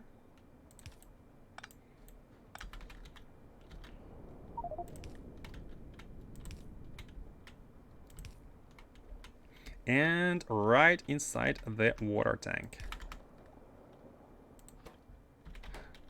Yeah, here, but actually here, I really like the way it's set up here. We have 2 tanks. One is can be filled to full with water, and second tank is handled as an output, and there is a pump in between. So we're going to be using this tank in priority or, directly. We have basically a like a good amount of like a good almost wireless automation here with this. We also want the water to be there. Let's put it here. All of these here. Water and antimatter, by the way. So let's get both of them. Like we have this tank. Should we put a tank in front of every single? I think it's not a bad thing to do it. It's not a bad thing to do it this way. Let's do it like that. To the left. We're gonna be buffering every we are gonna be buffering every location here for you and for you.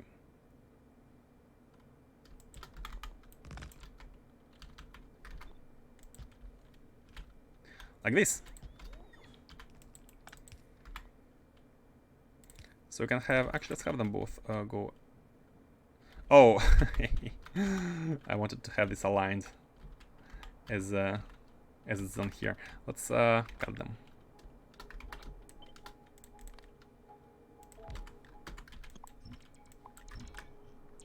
like this. Yeah. Now they are perfectly on this belt. Use space for train tracks. Oh, here is just the oh, you're right. We need to bring the fuel right here. No, the refueling is going to be done here. You are right. Yeah, so this rail should be going down right here. And we want a secondary station for the refueling. And I think it can be a circle, right? It can be a circle.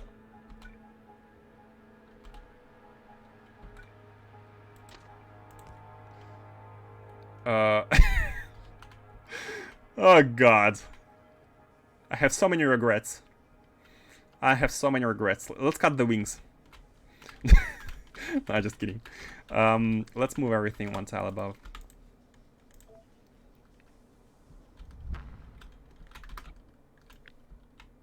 One tile above. With tiles. We're gonna remove... Are we gonna be deleting antimatter here? Oh no, we haven't... Oh, thankfully we haven't connected the antimatter. Like this.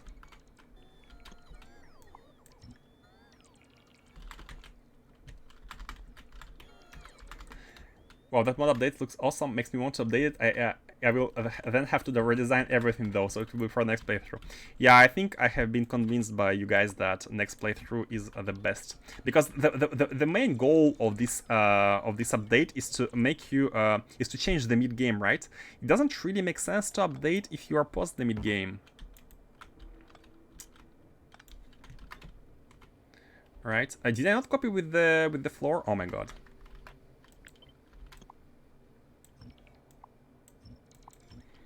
That's fine.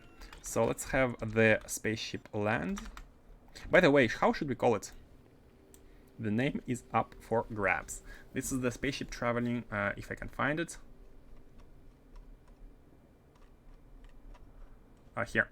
No, it's not Shoveler. By the way, Shoveler should be also level 2. Oh, it is Shoveler. Oh, wait. We have two Shovelers. This one was put under brackets. We have two Shovelers, and everything is offline, which is fine. We can still anchor to Novice orbit. Oh my god, and now I lost the sense of the rails. Oh, okay, no. They're here, I remember. Thanks to the shape. Now, the Naquium Hauler... Let's do it like that. Yeah. It's gonna be the train station for the refueling. Yeah.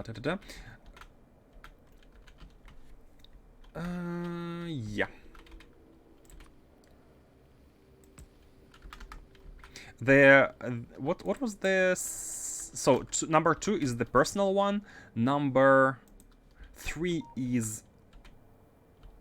I don't think... Oh yeah, number 3 was the cargo. Let's have number 4 for Naquitite. I mean, why not? 2, 3, 4 going in a row. Why not? And let's put a clamp as well. Clamp is important. Maybe just move the ship a few tiles to the left so the train tracks don't cross the water AM lines. Oh, these two? Okay, I mean, right now it's easy to move it. Okay, let's do it. You're right, like, let's have some space in space. Let me put a clamp first so we know where to land. I mean, we will know where to land it. It's fine. Let's do it. By the way, the fuel is good. Yeah, we're taking a little bit of fuel every time, but that's nothing. Let's take these.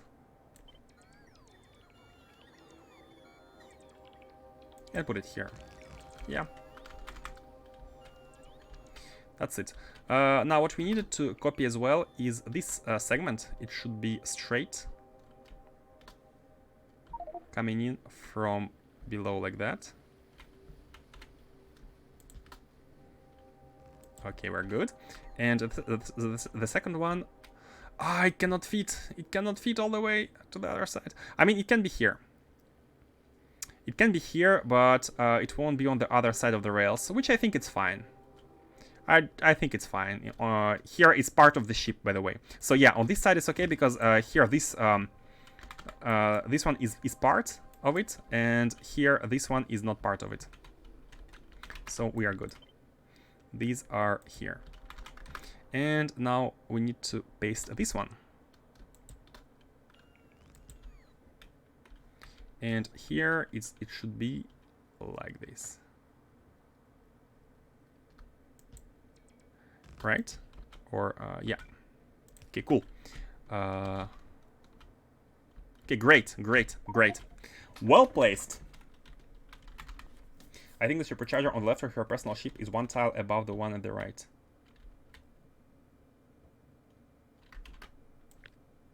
You're right. Oh my god, you're right. That is something that should not be allowed by the Geneva Conventions.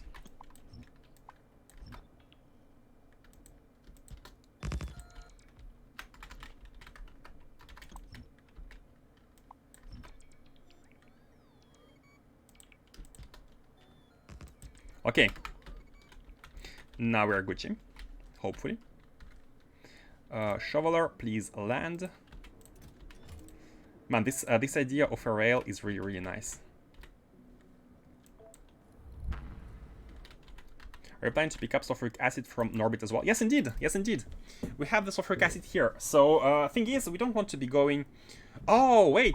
Wait. We have it on Morse.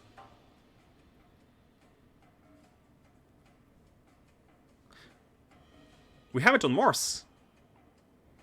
We don't need the rail here.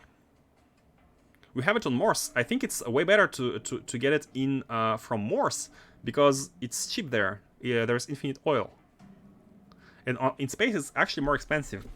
So I think, yeah, what was I thinking? What was I thinking? We don't need a rail here. On Morse it's way cheaper. I was really keen on using the refinery that I didn't stop and think whether it was necessary. That is true. Okay, so in that case, like we didn't even need to make space, but that's fine. Let's have these two going, and let's automate. Let's actually automate the ship for the cores. Come on, like the ship for the cores should be moving, and the automation here is back is not that hard. All we need is have this for checks. So input signals 37 of the antimatter. Let's have it come using the pump, which is right here. So this is how we put the antimatter in. This was a temporary fill. Let's have a left one. Wait. Okay, this one doesn't have any. It's fine. So let's have the left one be the one for the ship. Antimatter is coming in from here, and the water is coming in from there. So it is slowly being filled, and once we are above 99,000, we should be leaving. Once we have... Oh, by the way, we also need ammunition. And we don't have ammunition here. We might be wanting to ask it through them. Yeah, let's actually ask it. Let's ask for the ammunition here on in the rockets to this location, and we can have a bot put it in. Get everything ready.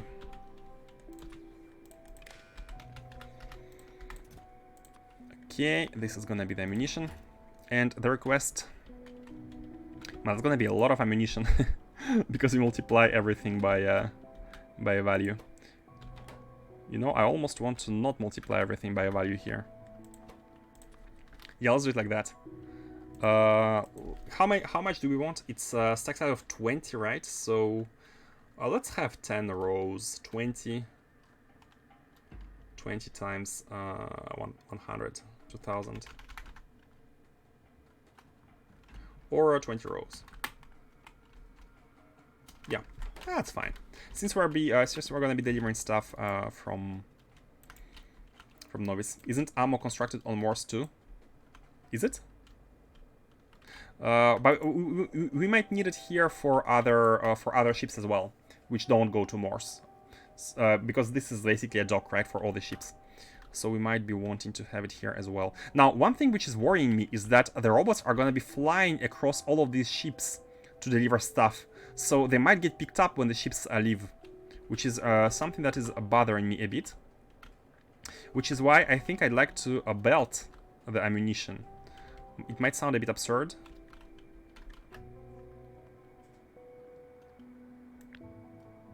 I'd like to belt it.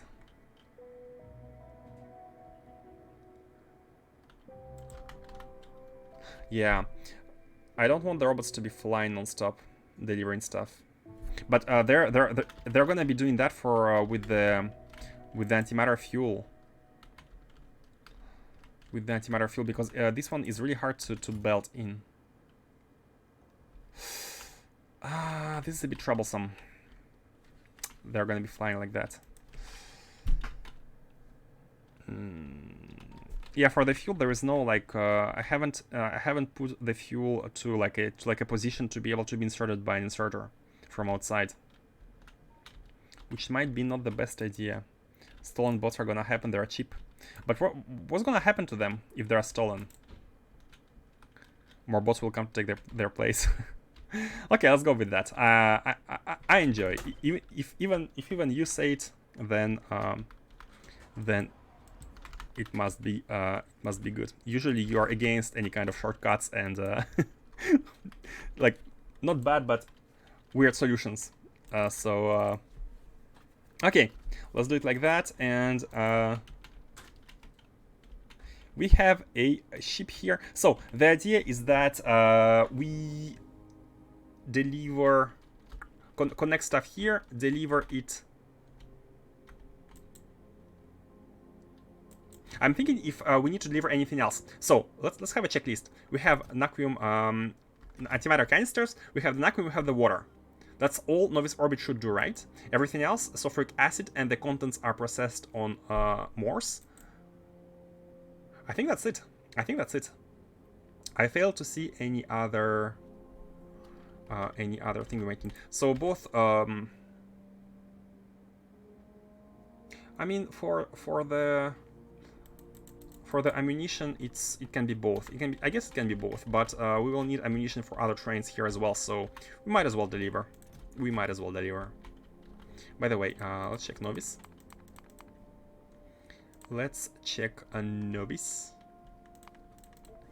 and see whether it's been delivered. It's not delivered here. We don't even have ammunition being produced on Novice. Oh my god, what is that? What is that? We don't have the... Oh, it's outside of the network. It's outside of the network. Did I delete a... I think I might have deleted one of these. And these as well. Oh my god. These should be part of the network.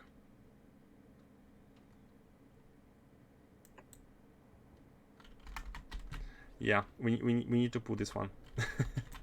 Okay, that's fine. Okay, guys. Unfortunately, I have to be stopping for today. It's my time limit.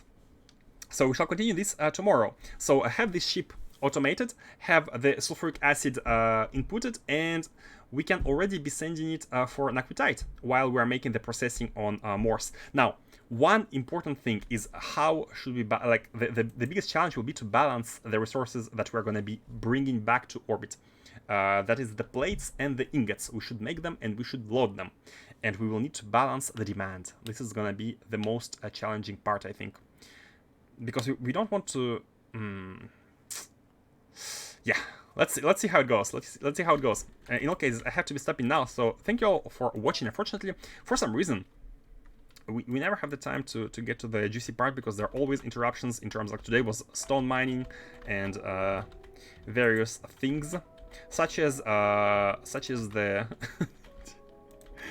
as this monstrosity. Once it's full, we're gonna send it, and that's it. Okay, guys. Tomorrow. Not sure what time. Normally, as usual, maybe like today, quite a bit earlier, so we can finish the Naquium. And once it's done, we are gonna get to DSS2 without any delay. I hope, unless it's like a resource throughput, which should be fixed. Sutorimu o arigato. Thank you for watching. Thank you for watching. Mite kurete arigato. Let me send you somewhere.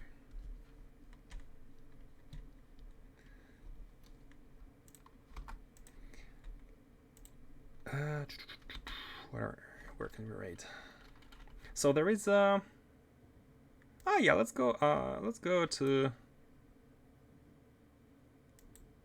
space. I mean, I think a lot of people are gonna be trying space exploration now, so a lot of maybe a lot of Factorio enjoyers can come back to watch Factorio, to stream Factorio with the new updates, so it can be fun for you guys. Playing along and watching, I think it's amazing. Arigato gozaimasu. Arigato gozaimasu. I mean, spelling in Roman letters is always like... There are actually two systems of writing Japanese in Roman letters. They say romaji. There are two ways. There are two conventions. Not conventions. What's the word?